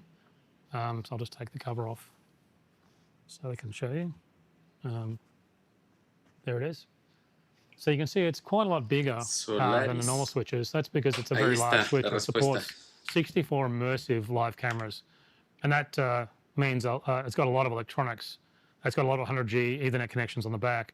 But you can see it's a similar ventilated front to back design. However, it's actually deeper than the other switches. And you can unscrew the front panels on this to get access to the cooling fans. And you can also get access to the internal boards. The whole inside is a machine chassis that holds all the electronics together. So let's check out the back, and it's on a swivel, so I can just rotate it around. So there it is there. So you can see. So let's discuss here kind of what is on the back here. So there are actually 32 input connectors with 2 cameras per 100G Ethernet port. So that means that each input connector has actually 2 ProRes decoders behind it to handle the 2 cameras. So it gives you 64 inputs in total. That's across the whole switcher, which is why the Blackmagic Studio Bridge 100G can combine the 2 cameras together, because we want to be able to then use a single Ethernet port. Now each horizontal set of connectors is a separate input board, and so each input is also a redundant pair, like you can see there. But there's also ProRes encoders on the boards for the outputs. So across the whole switch, you get 16 ProRes encoded immersive outputs. But you can also route inputs back to outputs. But it means you get 16 main outputs, which are like 16 clean switch outputs.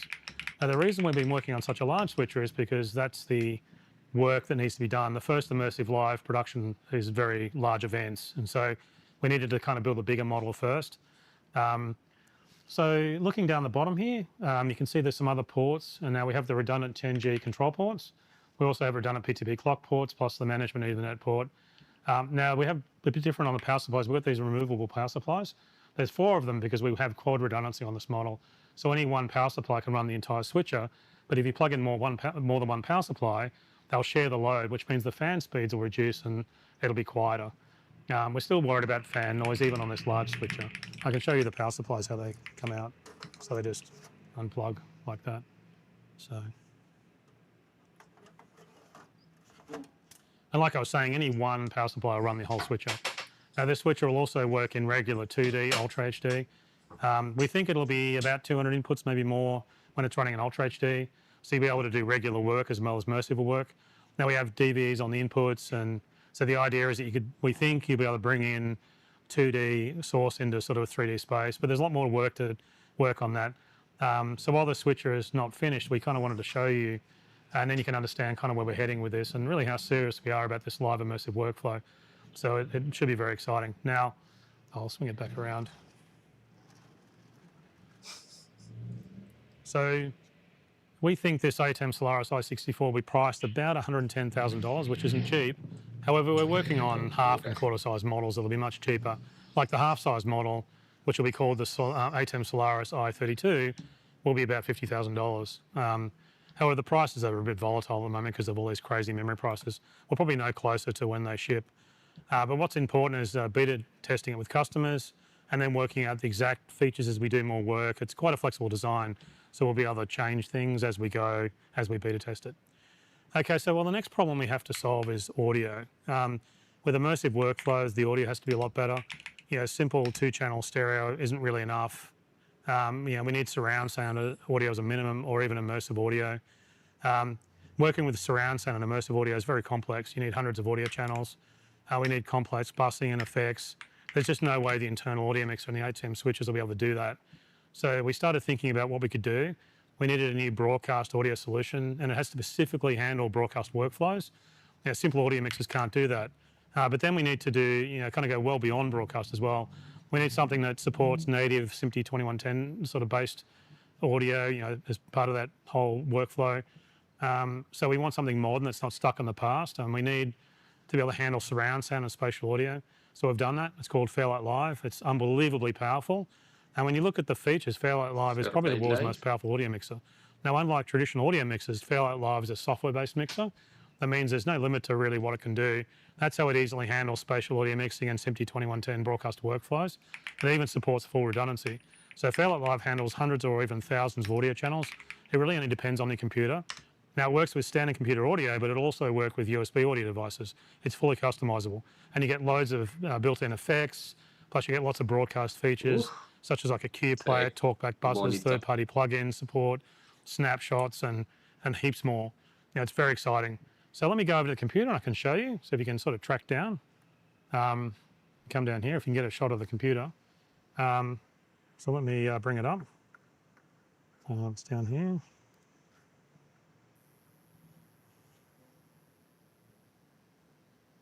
There you go, there it is, running. Now, I won't demo this myself because it'll be too slow, but we have a video that shows the features in Fairlight Live, and it's been prepared by Mary in our Burbank office. So let's play the video and you can check it out how it works. Welcome to Fairlight Live, a powerful, full-featured, software-based live audio mixer.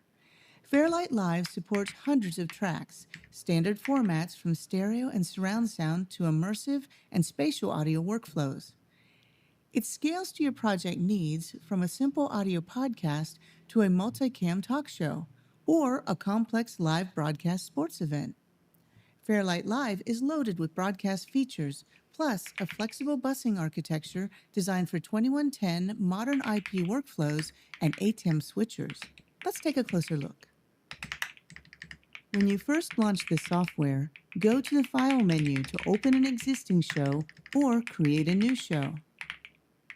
Here you'll have the option to create a new show from a factory template, user template, or create a custom show configuration to match the number of inputs and buses for your show. I'll create a setup for a basic audio-only podcast with 2 inputs for the host and guest microphones and 1 stereo bus for the main output. You can name the inputs and buses right in the mixer. Use the Preferences window to quickly set up your mics or the audio input-output device connected to your system. If you're just starting out, these could be a built-in microphone, smartphone, AirPods, or a USB audio interface.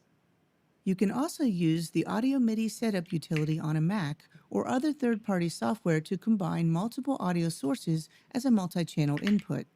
For this example, both mics are connected to a USB device.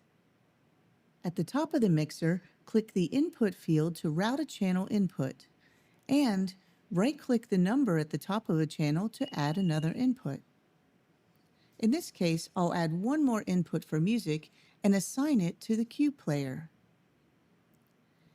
Open the handy patching matrix to quickly see how your inputs and outputs are patched and make changes if needed. The cue player is now connected to the left and right channels of the music input. The Fairlight Live cue player lets you set up 16 audio cues for music or sound effects that can be triggered instantly with a click or keyboard shortcut. Click the Load File button to select and load an audio file on your system. Click the Play button on a cue to start playback, and Dump to instantly stop playing all cues. There are also 16 MIDI cues that can be used to trigger hardware-controlled devices like lighting or fog machines. Once your show is set up and ready for the talent, you can save it as a template to use again for the next episode. When you're working on larger shows, you need to be able to create a customized busing structure with flexible signal paths. You can use the Bus Management window to add main, sub, aux, and mix-minus buses. Choose their name, format, and color. Main buses manage final output mixes for broadcast or streaming. Sub-buses act as direct patches from assigned inputs like hosts, sound effects, or music to create submixes of related channels. Quickly assign inputs to buses or buses to buses in the mixer. Hold the Option-Alt key to assign a bus to all selected channels. Aux buses provide independent level and pan control with adjustable pre- or post-fader switching. They can also host group effects processing and create custom mixes for talent while the main program mix remains untouched. Dedicated mix-minus buses deliver talkback feeds with independent level and pan control and pre- or post-fader routing. That means in a live broadcast, the commentators can hear the program mix or other commentators minus their own mic to prevent feedback. Other advanced busing options are output matrix buses and VCA masters. Output matrix buses are for distributing unique mixes to multiple destinations, like stage monitors, translation feeds, or recording devices without affecting the main program mix. VCA masters can control the relative volume of a group of channels and buses at once with a single fader to streamline your mixes. Click the VCA field in a mixer channel to assign a VCA group. When a VCA group is assigned, a VCA master fader appears in the mixer. You can name VCAs in the Tracks Index. This interactive list offers quick access to all of your show's channels and buses. Here, you can name, rearrange, and modify channels. If you're working with large numbers of inputs and buses, the Tracks Index also offers mixer and monitoring panel visibility controls to hide or show channels and buses without affecting their sound. To help you visualize and manage your busing architecture, Fairlight Live offers a variety of designated floating windows, conveniently located in the Window menu. Here you'll find the Bus Assign window for quick changes or an overview of the buses and their assignments in either icon or list view. There's also a VCA Assign window to modify or see your VCA assignments at a glance. For a more focused view of the channels contributing to a bus, there is the Bus Contributors window, which shows a visual layout of any selected bus.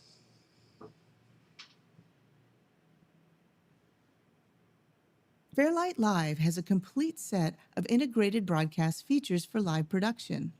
To communicate with your talent and crew, you'll find 4 talkback groups that can be quickly set up in the Master Controls area and mixer. Use the TalkBack mic settings dialog to adjust input, high-pass filter, compression, and level. Manage TalkBack groups using Q conference mode and route mix-minus buses to deliver clean feeds to remote guests in the input settings dialog. Additionally, each channel offers input delay using samples, frames, or milliseconds, which aligns signals for timing accuracy and remote gain for mic preamps adjustment at the source. Fairlight Live is designed for SMPTE 2110 workflows and provides full IP-based broadcast production. This includes seamless connection to 2110 networks, allowing engineers to extract specific audio streams from any source, plus PTP clock synchronization, sample level delay compensation, and more. Sí, señor. Designed to Fairlight Live. integrate with ATEM Live production switchers, Fairlight Live connects via USB-C for direct control and audio exchange. Create an ATEM show from scratch, or use an ATEM preset for instant routing and bidirectional control for supported ATEM switchers. Supported ATEM models include default mixer settings and templates, with inputs to match the ATEM model, along with full on-air status control. Here you can see the inputs and outputs on the ATEM Mini Extreme ISO G2, and these are the matching inputs in the Fairlight Live mixer, already patched and ready to go. Fairlight Live supports audio follows video camera selection for up to 100 cameras, routing audio from the switcher into the mixer for processing and mixing before returning it to the program output. You can manage talkback and solo monitoring with bidirectional microphone gain control, ensuring consistent levels between systems. You can set fade curves and hold times for smooth natural transitions. AFV can be driven directly from an ATEM switcher via the active camera selection, keeping audio aligned with the video at all times.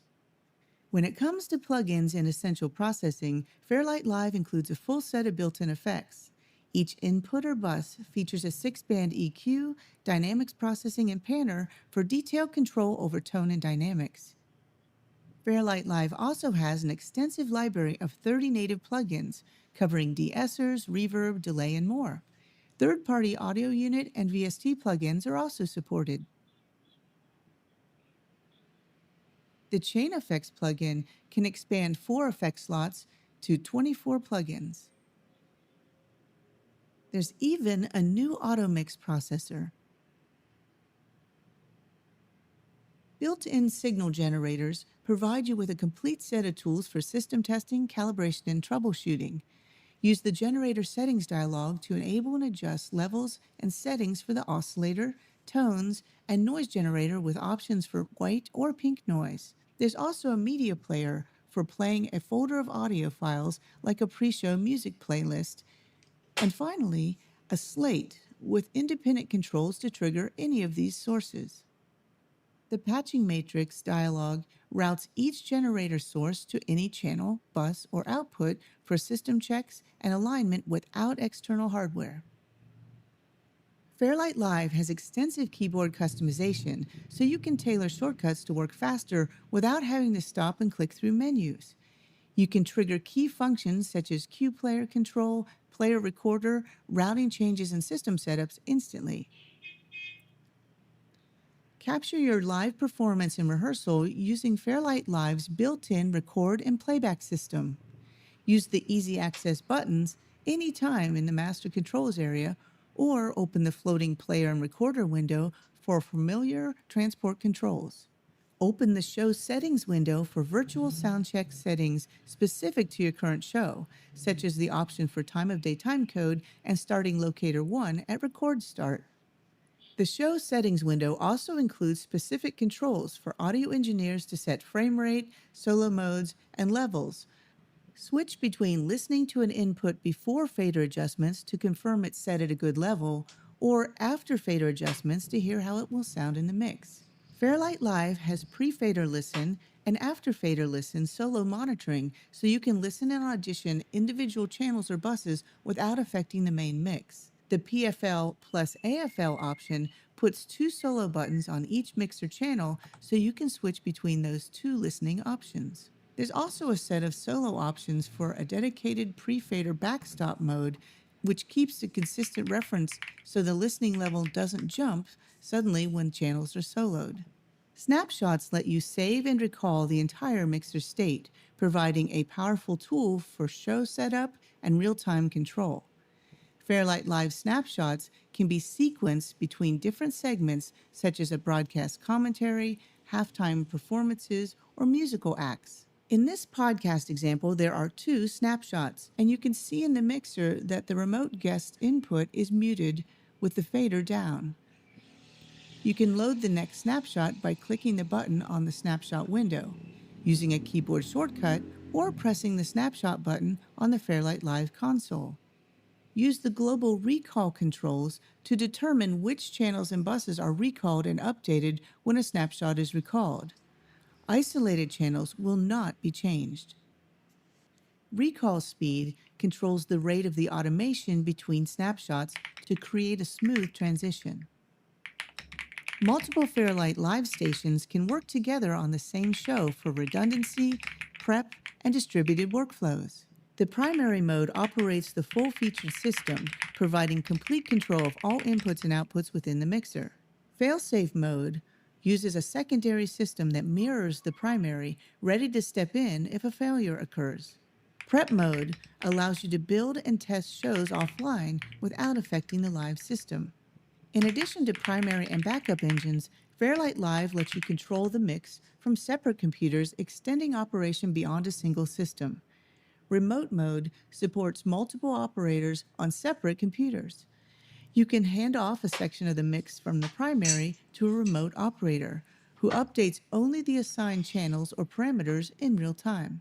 The system supports 2 simultaneous remote control machines with sync status indicators and dedicated talkback for coordination. Fairlight Live has a secure on-air mode, which locks out other users to prevent accidental changes to the main audio outputs during live productions. On-air mode also synchronizes the on-air status with an ATEM switcher, ensuring the mixer accurately reflects your program status. If you are used to mixing with a tablet or other mixing surface, Fairlight Live also supports third-party control surfaces and tablet apps.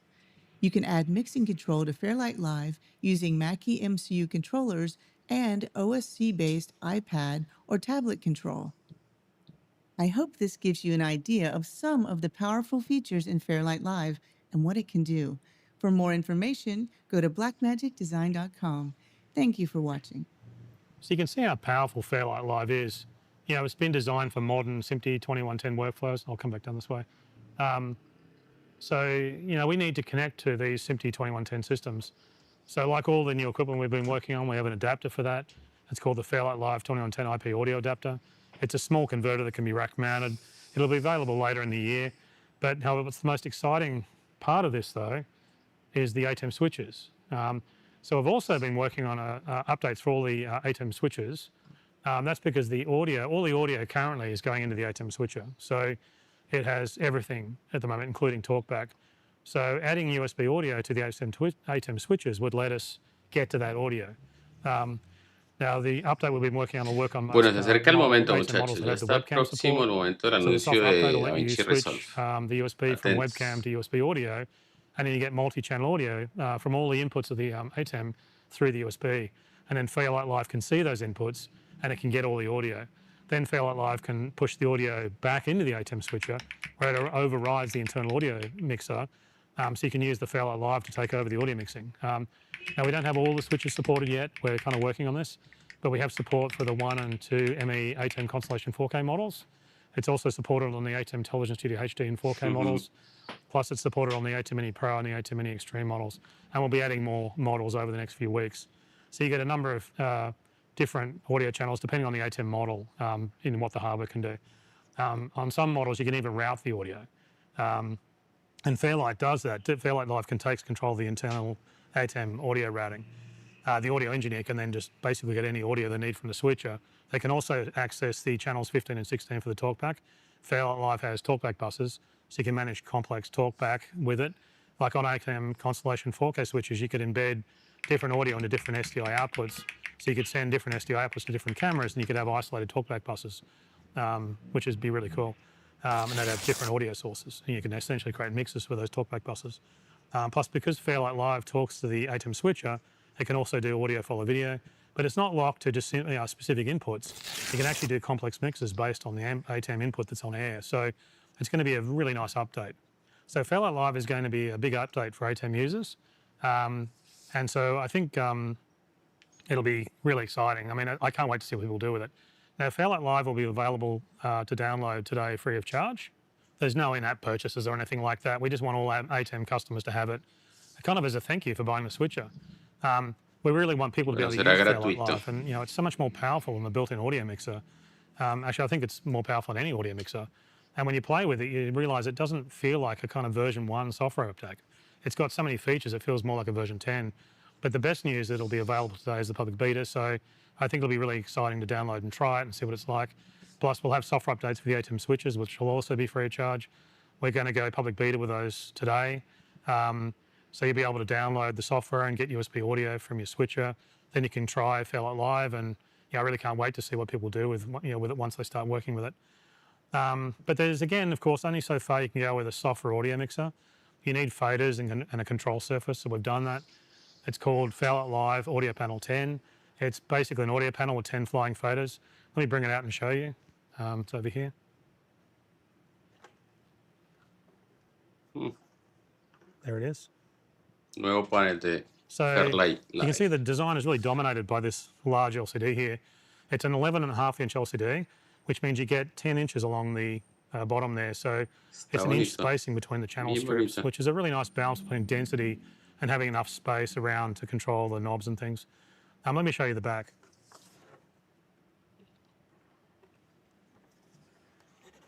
So you can see there. So what we've done here is we've built a video converter into the panel. It's a broadcast panel, so you need broadcast monitoring. So we have 2 redundant 10G Ethernet ports for 2110 IP video, and then the video is converted out to a HDMI output, so you can plug in a monitor. There's also 2 balanced XLR line outputs, which means you can plug in some local powered speakers. And plus, because it's a video converter, we can also add talkback. But it's also an audio panel, so we've got 2 different types of headsets. So you can plug in a 5-pin XLR headset, like a talkback headset, or you can connect separate microphone and headphone connections. There's also an Ethernet control connector. Now that's the audio panel's main control connector, and that plugs into the computer that's running Fairlight Live, so you can talk to the panel. But there's also USB-C on the back panel, and it's an alternative connection, which actually we'll use today. It lets you plug directly into the Fairlight Live computer and makes the setup really simple. Plus also the USB outputs power, so you can keep the computer charged. And lastly, you can see there's an AC input on the back.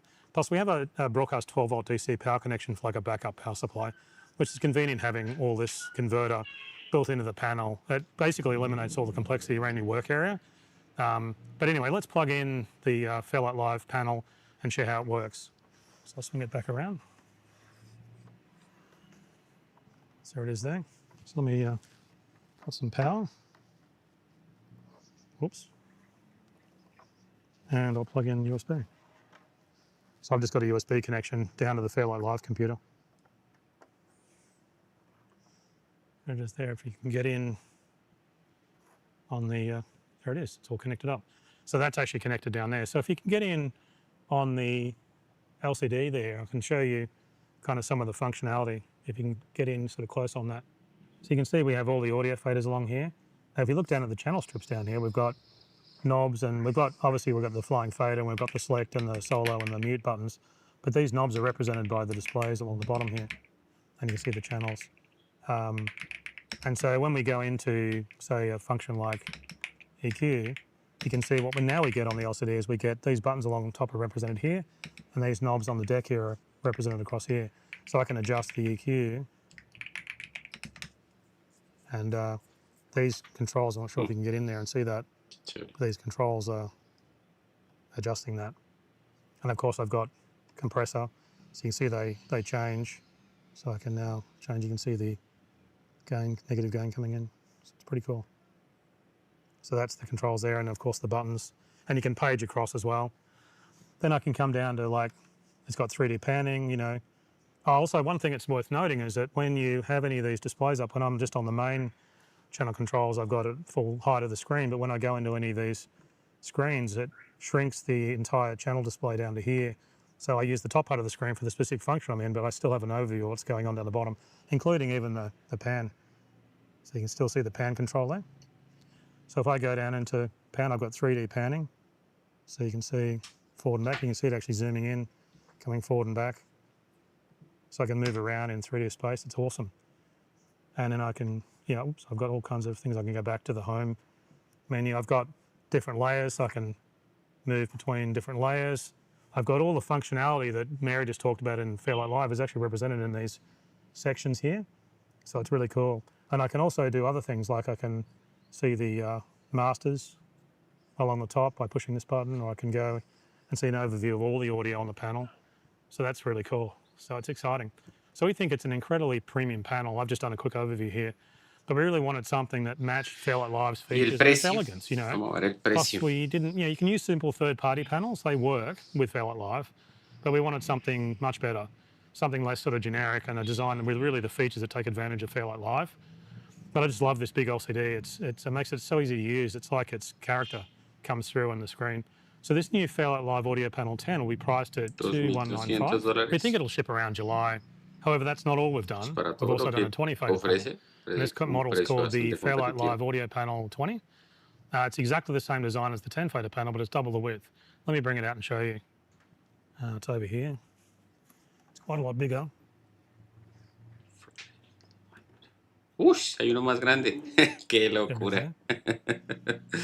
So as you can see, it's got two LCDs. The back's the same, but with one difference actually. This one has two AC power supplies built in for redundancy.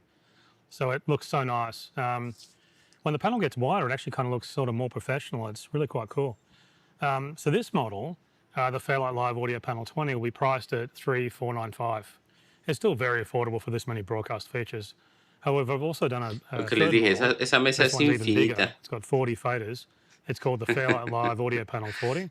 So let me bring this model out and show you. Now, it's actually too large for me to lift, so I'll get the guys to bring it out. Can you guys bring this out? We've got to slide up so you'll be able to sneak in and do it.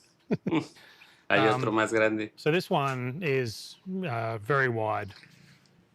Looks insane, actually. Oh, cool. That looks great. There it is. Nice. So if we bring over here, in fact, I'll go.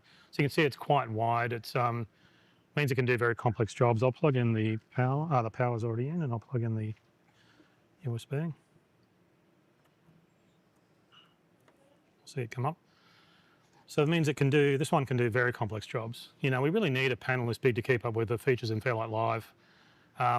Plus larger broadcasters, you see that's come up. Larger broadcasters do very complex work, and so they'll need a panel that really supports that. You also notice the controls have been moved into the center, so you don't need to reach too far across for the side, for the controls on the side. So you can see I can, I've got the layers. I can bring up EQ. I can do the meters. La primera vez que veo el final de la mesa. Very cool. So this is all running off a simple laptop, which I'll show you. This is actually shows you really what Fairlight Live can do. So there it is there, see that? Now that's a MacBook Neo and it's running Fairlight Live. This is the whole 40 fader panel. It's a $600 laptop, but it's doing over 300 channels of audio with Fairlight Live. So I think this really shows you how powerful this is. Even low-cost computers can be incredibly powerful audio mixers. So Esa es una MacBook Neo, fue una Fairlight Live MacBook audio Neo lo panel que sacó él. 40 model will retail for $7,495, which is a lot less than broadcast Semejante audio panel stations y of con this la size. MacBook Neo. But we think these panels really exceed anything anybody's asked us to do. Like the number one thing we get, the number one request we get is for better audio in the ATEM switches, and to make also a better panel that you can use with the ATEM switches. People wanted a hardware panel for the ATEM audio mixer, but we think using Fairlight Live is a much better solution. It's way more powerful. And also it's a free update for ATEM users. So then of course these panels really complement the software. So we think it's very exciting. And these panels just look so nice. The guys have done such a great job. Okay, so next up, let's talk about DaVinci Resolve 21. So it's quite a big update this year. Now we've spent a lot of time on small bug fixes and refinements. In fact, it was almost going to be the primary thing was just a lot of bug fixes this year. But there's a bunch of other new things that have made it in. So the big Lo más thing económico que ha that's salido new en is toda the la new photos presentación page. es en MacBook We've got Neo. a lot of people that want to use DaVinci's color tools on photography. The color tools in DaVinci Resolve are the most advanced in the world, and so why not use them on photography? We have also a lot of new AI tools this year, so there's quite a lot in Uy, this llegó update. la So hora de as la usual, verdad. we've got a video that explains all the new features. So let's play the video, and you'll see what's new in DaVinci Bueno, Resolve les voy a 21. dejar verlo sin mí. DaVinci Resolve 21 introduces a new generation of AI tools for better media management, higher video quality, and advanced beauty work. There is now a brand new photo page and workflow that lets you use DaVinci's Hollywood feature film color grading tools for photography. The edit and cut pages have improved keyframing and curve functionality, as well as a new font browser. In the color page, you can now prepare your timelines for multiple format deliveries with multi-master trim pass grading and updates to the node editor. Fusion now comes with the Crocodile Effects library and an upgraded USD and immersive toolset. In Fairlight, organize audio tracks using the new folder feature. Save countless hours with background rendering, and discover over 100 other new features, including updates for immersive and VR workflows. Let's get started. The latest AI tools will optimize your workflows and help you produce your cleanest, most dynamic images ever. Use AI IntelliSearch to instantly find objects or people in your media. Begin by selecting your IntelliSearch mode in the media pool options. Then click AI Clip Analysis in the toolbar. Select your analysis criteria and click Analyze. Upon completion, you are able to use the search field in the media pool to find media based on content like objects, locations, color schemes, and even specific faces. Click the search icon in the toolbar to indicate whether you'd like your search to be based on the IntelliSearch analysis, the transcribed audio, the clip metadata, or leave it on default to search all. You can also opt to search the active bin or all bins. And set the search results to list full clip matches or just the matching segments of each clip, which behave like subclips when added to the media pool. This tool will enable you to quickly cut scenes, find appropriate cutaways, and build dynamic montages. One of the new identification criteria is AI Slate ID, which automatically detects slates in a shot and reads their metadata. When running AI clip analysis, ensure analysis for slate is enabled. After analysis, duration markers will highlight the start and end frames of the slate. The AI Slate ID can detect scene, take, angle, shoot day, and other metadata, and offer options to populate those fields in the metadata panel. AI Slate ID is extremely proficient at reading data, even when working with underlit or poorly captured slates. The AI Speech Generator creates high-quality spoken audio from written text for natural-sounding voiceover and narration. Use one of Blackmagic Design's preloaded voice models or generate your own based on a sample of your voice. This is the true story of their historic climb into an active volcano in Antarctica. Find it in the timeline menu under AI Tools Speech Generator. Enter your desired text in the text input field and select one of 4 voice models or your own custom voice. The voice settings allow you to change the speed and pitch of the delivery as well as the variation from the original voice model sample. Generation IDs provide unique performances of the given text, changing inflection, cadence, and emotion. This is a true story. This is a true story. And this is a true story. If you have a preferred delivery, you can reuse the generation ID for repeatable results when experimenting with speed, variance, and pitch, or when generating multiple clips to build a longer narration. Next, indicate if you'd like the speech to appear in the media pool only or also on a specific audio track. You can generate multiple performances and audition the ones you want to use in your final project. Using the custom voice model will prompt you to upload a sample audio file. Analysis of source audio for custom voice generation requires only a short reference, 10 seconds or less, to produce high-quality voice models quickly. And this is the true story of their historic climb into an active volcano in Antarctica. Use AI Cine Focus to set the focus of a shot with a click of your mouse. The out-of-focus areas will feature realistic lens blur and bokeh effects, allowing you to draw the viewer's eye on what matters.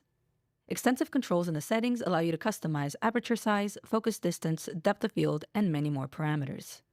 Use the tabs at the top to preview the scene's depth map, the frame's area of focus, the aperture configuration, and the end result.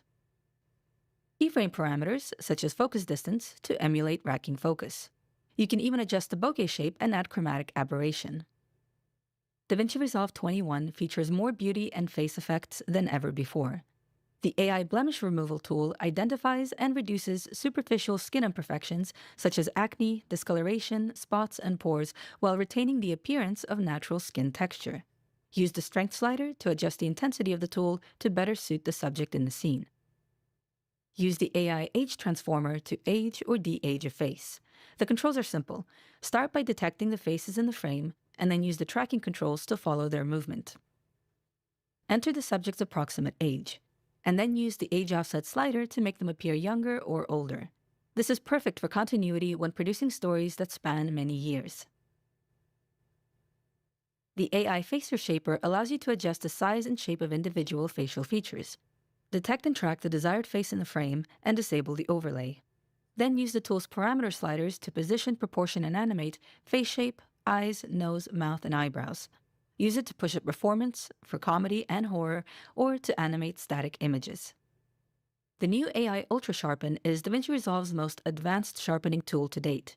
It's perfect for producing clearer images with fewer artifacts when upscaling low-resolution media to HD, 4K, and above. It can even improve the appearance of soft focus shots. AI Motion to Blur helps with the removal of common motion blur artifacts and softness. To apply, select one or more clips in the media pool, right-click and choose AI Tools Remove Motion Blur. Review the file name, format, and other settings before clicking Render. This will generate a motion-deblurred copy of your original file and add it to the media pool. DaVinci Resolve 21 now features a fully integrated photo page and workflow for native image processing with the same high-end color grading tools used by Hollywood. It is designed to help you organize and adjust your photographs at source resolution and then use DaVinci Resolve's native color management and grading tools such as the primaries wheels, curves, qualifiers, and hundreds of other effects to get results only previously possible in feature films. Working with nodes allows you to build advanced looks that go beyond the capabilities of layers. And you can use DaVinci Resolve's built-in scopes to ensure maximum precision when handling the image. Take advantage of the Resolve effects and AI tools for more complex composites and work even faster with DaVinci Resolve's color panels. To get started, import your photos into the media pool. Blackmagic Design has worked closely with camera manufacturers to extend native format support for still raw images from Canon, Sony, Nikon, and Fujifilm, as well as other image formats like JPEG, PNG, HEIC, and others. In the photo page, select the desired clips and right-click to create a new album. The photos will appear in an album panel along the bottom of the page. Navigate the thumbnails to review them and use the viewer controls in the lower right to tag photos as good take and rejected, change versions, rate photos on a 5-star scale, change clip colors, and mark them. You can then use the filters to the left of the album panel to display photos with certain tags, ratings, and attributes, helping you quickly manage thousands of still images. The Inspector panel on the right of the photo page features a RAW tab that allows you to set the native debayer and color management parameters of each photo. In the Photo tab, you can adjust the source transforms and cropping. When you navigate to other DaVinci Resolve pages, albums will appear like timelines. In the Color page, you can add more nodes and use DaVinci Resolve's color tools and effects to create more complex looks. You can also use DaVinci Resolve's AI toolset on photos, including the new AI IntelliSearch, which will allow you to search for photographs based on content. You can also use lookup tables, DCTLs, and open effects for even more flexibility. The adjustments you make to the photos are retained within the media pool clip itself. This means that when you drag a photo onto one of your video projects, it will already have the raw settings, transforms, grades, and effects that you had applied to it in the album. The capture panel allows for the monitoring, control, and tethered live capture of images from attached Sony and Canon cameras directly into the media pool. Additionally, the photo workflow can be used in multi-user collaboration mode and synced via Blackmagic Cloud. This means that multiple people can access an album simultaneously, speeding up the review and approval process. And when finished, you can use the Quick Export button to export batches of images in various image formats. With GPU acceleration, large numbers of images are processed very quickly. The Cut and Edit pages share several new features and many updates to existing tools. Substantial improvements have been made to the keyframes and curves palettes for the easiest, most efficient animation ever. There are now more easing options as well as support for looping, allowing you to quickly automate repeating actions using the loop, ping-pong, and relative modes. The retime curves now support 4-point Beziers for complex retiming effects, like easing into a freeze frame. You can now view, keyframe, and ease fusion effects without leaving the edit or cut pages. This allows for a more uninterrupted editing workflow. It is now also possible to adjust the keyframes and curves on multiple timeline clips at once to avoid having to repeat actions.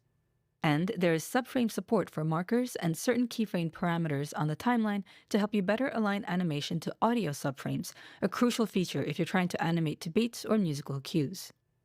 There have been several improvements made to the text generators.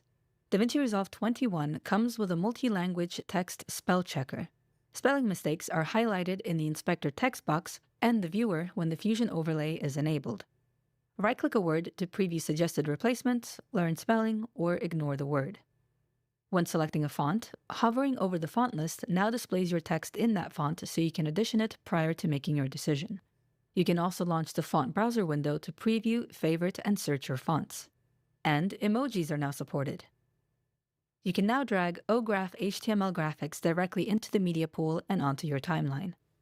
Lottie animation files are also supported. They will appear as fully rendered animation clips when added to your project. Alpha channels in both are recognized, meaning you can layer your graphics and titles over video tracks. Use the new Picture-in-Picture Resolve effect to quickly resize and reposition a video clip into the corner of the viewer frame. This allows you to quickly prepare your timeline for presentations, reviews, and reaction videos. Open the inspector to tweak parameters such as position, frame rounding, drop shadow, and many more. When syncing multicam clips, you now have the option to include full clip extents when syncing by in and out points or markers. Additionally, you can opt to include all audio angles in each multicam clip, allowing you to easily choose the best possible audio even if it was synced to a different camera. When dragging mono clips into a stereo audio track on the timeline, the audio will now automatically play in both the left and right channels. There are also multiple performance improvements made to the transcription feature. Among them is the ability to perform word timing analysis for manually entered or imported captions. This means that word-level highlighting is no longer limited to subtitles generated in DaVinci Resolve. Also, in cases where you make corrections to internally generated subtitles, you can reanalyze the caption to get accurate word timing. Let's take a look at some media pool and metadata updates that you will find throughout the DaVinci Resolve 21 interface. The media pool now supports tabbed layouts. Right-click a bin and select Open as a new tab to more quickly navigate bins in the media pool. Right-click a tab to add a new one, navigate, or close it. Or use the search function in the drop-down to the right of the tab bar to quickly find a specific tab. You can tab conventional bins as well as smart bins and power bins. You can now set up any bin to always open in metadata, thumbnail, or list view. For example, you might always want to see video clips in thumbnail view and timelines in list view. After setting the media pool to thumbnail view, right-click the video bin and choose Always Open in Thumbnail View. Next, go to the timeline bin and change the view to list. Right-click and choose Always Open in List View. When jumping between these bins, they now retain their respective layouts. The 5-star rating and tagging options mentioned in the photo page are available across all content in the media pool. Right-click a column to reveal customization controls. Then search for and add these fields to your media pool columns. You can then populate these fields in the metadata panel when reviewing your content. There is now also a new transcription column, allowing you to see transcribed audio locally in your bin in text form. And in the cut page, smart bins are now supported. Use the bin list drop-down in the upper left of the media pool to access and generate sophisticated media pool filters based on a wide range of rules and criteria, such as displaying only Blackmagic RAW clips that have been flagged green. In the color page, the new Multi-Master Trim Manager helps you set up multiple grade trims from a single timeline. Go to Color Multi-Master Trim Manager to get started. Here, you can add, remove, and rename project-wide trim passes and indicate different monitoring, output, and color management settings for each. When enabled, you will see additional layers in the Color Page's node editor, allowing you to apply trims after the clip layers, as well as before and after the group and timeline layers. In the output sizing controls, you can select Use Trim Blanking to apply custom letterboxing per trim. You can then use the Node Graph's Options menu to quickly switch between your trim passes. The main node graph, which includes all the clip node stack layers and the group pre- and post-clip levels, are part of the timeline's hero grade. Any changes you apply here will carry across all trims, making it easier than ever to prepare deliverables from multiple formats while working on a single consistent grade. When ready to render your project, you will now see a trim pass option in the render settings, allowing you to queue up all your trim pass jobs in one go. When using the Magic Mask palette, you can now go to the Options menu and choose Render in Place to generate an external mat of your tracked masks. This rendered file will automatically be imported and connected to your active node as an external mat. This helps preserve Magic Mask track data even when clearing your cache and facilitates faster playback on most workstations. In the upper right corner of the node graph, you can now choose to view your nodes in layer list mode. This simplified view makes it easier to read the order of operations and add, lock, bypass, and remove nodes. In the project settings, you can now opt to have up to 8 node stack layers for more complex grading operations and to support a wider range of color grading workflows. When working with groups, you can now have different group grade versions, allowing you to more easily try out different looks for your scenes. When working on HDR projects, you can now customize the nit range displayed in the scopes to better represent the signal range to which you will be delivering. And the new standard immersive workflow brings dedicated lat-long workflows and rotational transform controls for VR 180 and VR 360 video deliveries for the Meta Quest and YouTube. There have also been major improvements made to the Resolve Apple immersive workflow for high-fidelity renders to the Apple Vision Pro. In Fairlight, you can now organize audio tracks into folders for better track management. Select 2 or more audio tracks, right-click, and choose Add Tracks to New Folder. A folder track is created featuring a composite view of all the audio tracks represented by mini rectangles. Click the expansion arrow next to the folder name to collapse and expand the folder, revealing the original tracks with clips and waveforms. Folders can be renamed and nested up to 3 levels, allowing for efficient organization in timelines featuring dozens or even hundreds of tracks. The Fusion page has several major updates, the first being the introduction of the new Fairlight Animator modifier. This enables automatic animation based on embedded audio levels. A new macro editor window means that creating Fusion templates has never been easier. As you add parameters to the template or macro, these controls will pop up on the right side of the window. You can reorder controls, add separators, create nested controls, and even save this macro as a template to be used on the edit page.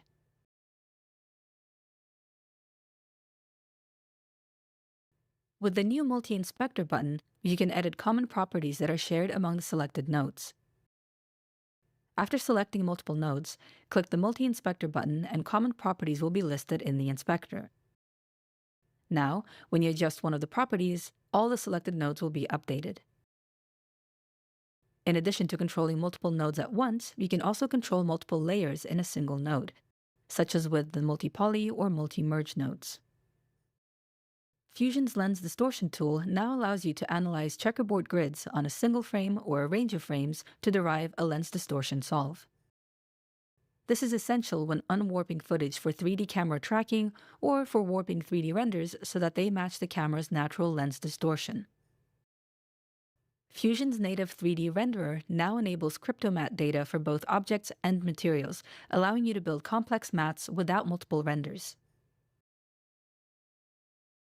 The Relief Map tools, Create Relief Map and Relief Map, let you create detailed surface textures that self-occlude and do not require subdividing geometry. Fusion's Deep toolset now includes full layer support. And a new Deep Color Corrector node enables color correction directly on deep images without having to convert to a flat image first. Fusion's USD system has been updated to the USD SDK 25.11 with Hydra 2.0 for the Storm renderer. The ULoader node now includes global in and out controls, and the URenderer node includes NI as an output option, which provides camera relative normals that are essential for relighting. With the Is Matte checkbox, you can designate geometry to be rendered as a matte to occlude other objects in the scene. Finally, the new UProjector and UCatcher nodes enable projecting images across your USD scene as an image to add details to your geometry, or as a texture for reprojection workflows. Several updates have been made for stereoscopic and immersive workflows in Fusion. Media in nodes can now be set to layers, so that you can process both the right and left eyes in a single node tree. You can now also create Fusion effects and title templates that are compatible with stereoscopic and immersive clips. There are several updates to the text and multi-text tools. These tools now support spell checking and will suggest spelling corrections via the context menu. Both colored fonts and emojis are now supported, and multi-text now has improved position, pivot, and alignment for CSV imports. The Fusion page now includes a speed warp tool, which uses the same powerful retiming engine as found on the edit and cut pages. There are also several user interface updates, including the ability to pop out spline and keyframes panels, vastly improved guides, viewer support for stereoscopic layers, and the ability to monitor Fusion previews through remote monitoring. A new variables system in Fusion extends Fusion's powerful scripting capabilities so that you can create your own variables in the Preferences panel under Variables Map. You can now use these new variables in expressions or in loader and saver paths. As mentioned earlier, Fusion now supports OGraph HTML graphics and Lottie animations, making it easier to integrate modern web-based and lightweight scalable motion graphics into your workflow. And finally, Crocodove brings professional motion graphics creation directly into Fusion with dozens of powerful tools at your disposal. These industry-proven effects, now built into Fusion, unlock endless creative possibilities for stunning animations and graphics. As usual, the latest DaVinci Resolve features even more format and codec support. You now have enhanced, extended, and faster MXF growing file support for broadcast and streaming workflows. Canon's CR3 and Fujifilm's RAF formats now have decode support and RAW controls. Nikon's NEF and Sony's ARW formats have also seen notable improvement in decode support. And when rendering H.265, you can now use the main concept encoder for MV-HEVC 420 and 422 encoding. Background rendering can now be enabled for a variety of actions, allowing you to continue working on your projects while data is being processed. Open Preferences and go to System, Background Tasks to enable background rendering operations when using the Quick Export panel or the Deliver page. You can opt to pause rendering when actively working on your project to ensure uninterrupted playback. And you can designate text transcription and proxy generation as background tasks. As you may have spotted, there are now search fields in the Preferences and Project Settings windows, which will save you time when looking for specific parameters. The Data Burn-In window has been updated for more flexible burn-in layout design. On the left, search for the metadata you'd like included as burn-ins. In the central column, these attributes will be added to metadata fields. Each field has a dedicated set of overlay controls, allowing you to group certain attributes and quickly set up burn-ins and watermarks throughout the frame. You can type within fields to add spaces and descriptors, and use the tabs at the top to switch between project-wide and clip-specific field application. When done, go to the Options menu to save your layout as a preset. We hope you enjoyed learning about these new additions to DaVinci Resolve 21. Thank you for watching. So you can see it's a big update. Also, there was mention of a Crocodile motion effects and graphics tools. Now, we've done a few acquisitions recently, and one of them was the Crocodile effects package. So these effects will now be included in DaVinci Resolve, and that's over 70 amazing effects that will be built in. So I have a quick demo reel that shows you what some of those effects can do. So let's play the Crocodile demo reel.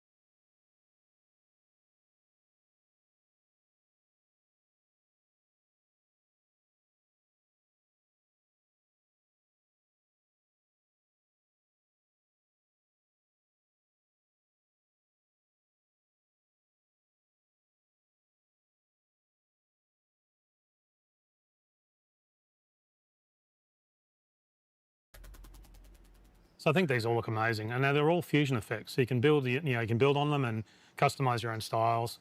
So overall, this is a huge update for DaVinci. Now we'll be posting a public beta to our website today. Now DaVinci Resolve 21 is a free download, so the update will also be free. But the full DaVinci Resolve Studio 21 update will also be free of charge. Now I think at some point, some of these larger updates, we could have an upgrade charge, but we haven't really charged for any of these upgrades yet. And the reason is because we have a lot of people a lot of people buying DaVinci Resolve Studio. So that's helping pay for the engineering team. So I really want to thank you and thank everyone who's purchased the full DaVinci Resolve Studio. It's paid for all these new features. So it'll be a really nice upgrade for everyone. Please download us and the software update and let us know how you go. I'm really very interested to see how people use the new photos page. I think there'll be a lot of little tweaks and improvements we can make on that over time, but that's the fun part. Okay, lastly, we've got a few price changes to some products. There's been some crazy flash memory costs happening all over the last few weeks, and so prices have shot up on multiple times the original price. It's been crazy.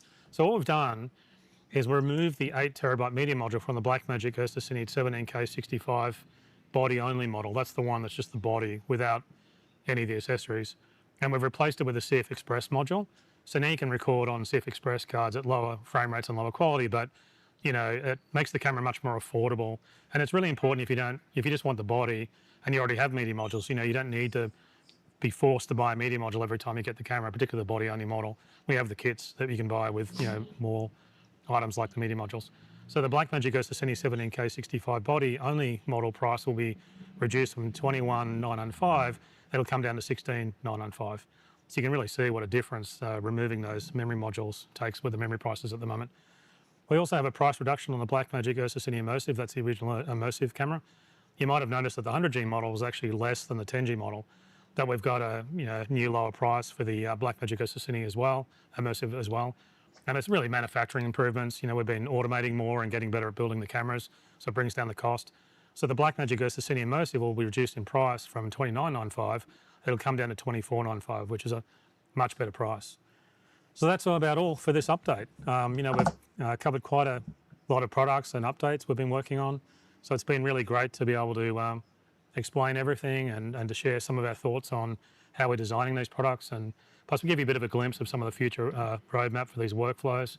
I want to thank everyone at Blackmagic Design. Everyone's worked really, really hard on all this new equipment. But thanks for watching. And if you're heading to the show, travel safely. And I'm really looking forward to having some great conversations about all these new products. And so take care and bye for now. See ya. Bueno, la medio mesita. Bueno, muchachos, todavía no he terminado de procesar esa cantidad de novedades. Está genial el nuevo DaVinci Resolve 21. Como escucharon, ya pronto será liberada la versión beta. Estoy incluso acá revisando en tiempo real a ver si ya la liberaron, pero no demoran en liberar la versión. Entonces, pues un gusto haberlos tenido acá en este live stream de reacciones del evento de Blackmagic Design. Gracias a todos los que participaron, a todos los que estén acá aún. Felicitaciones al ganador del giveaway. Ahí, no recuerdo ahorita, creo que fue José Luis Senzano.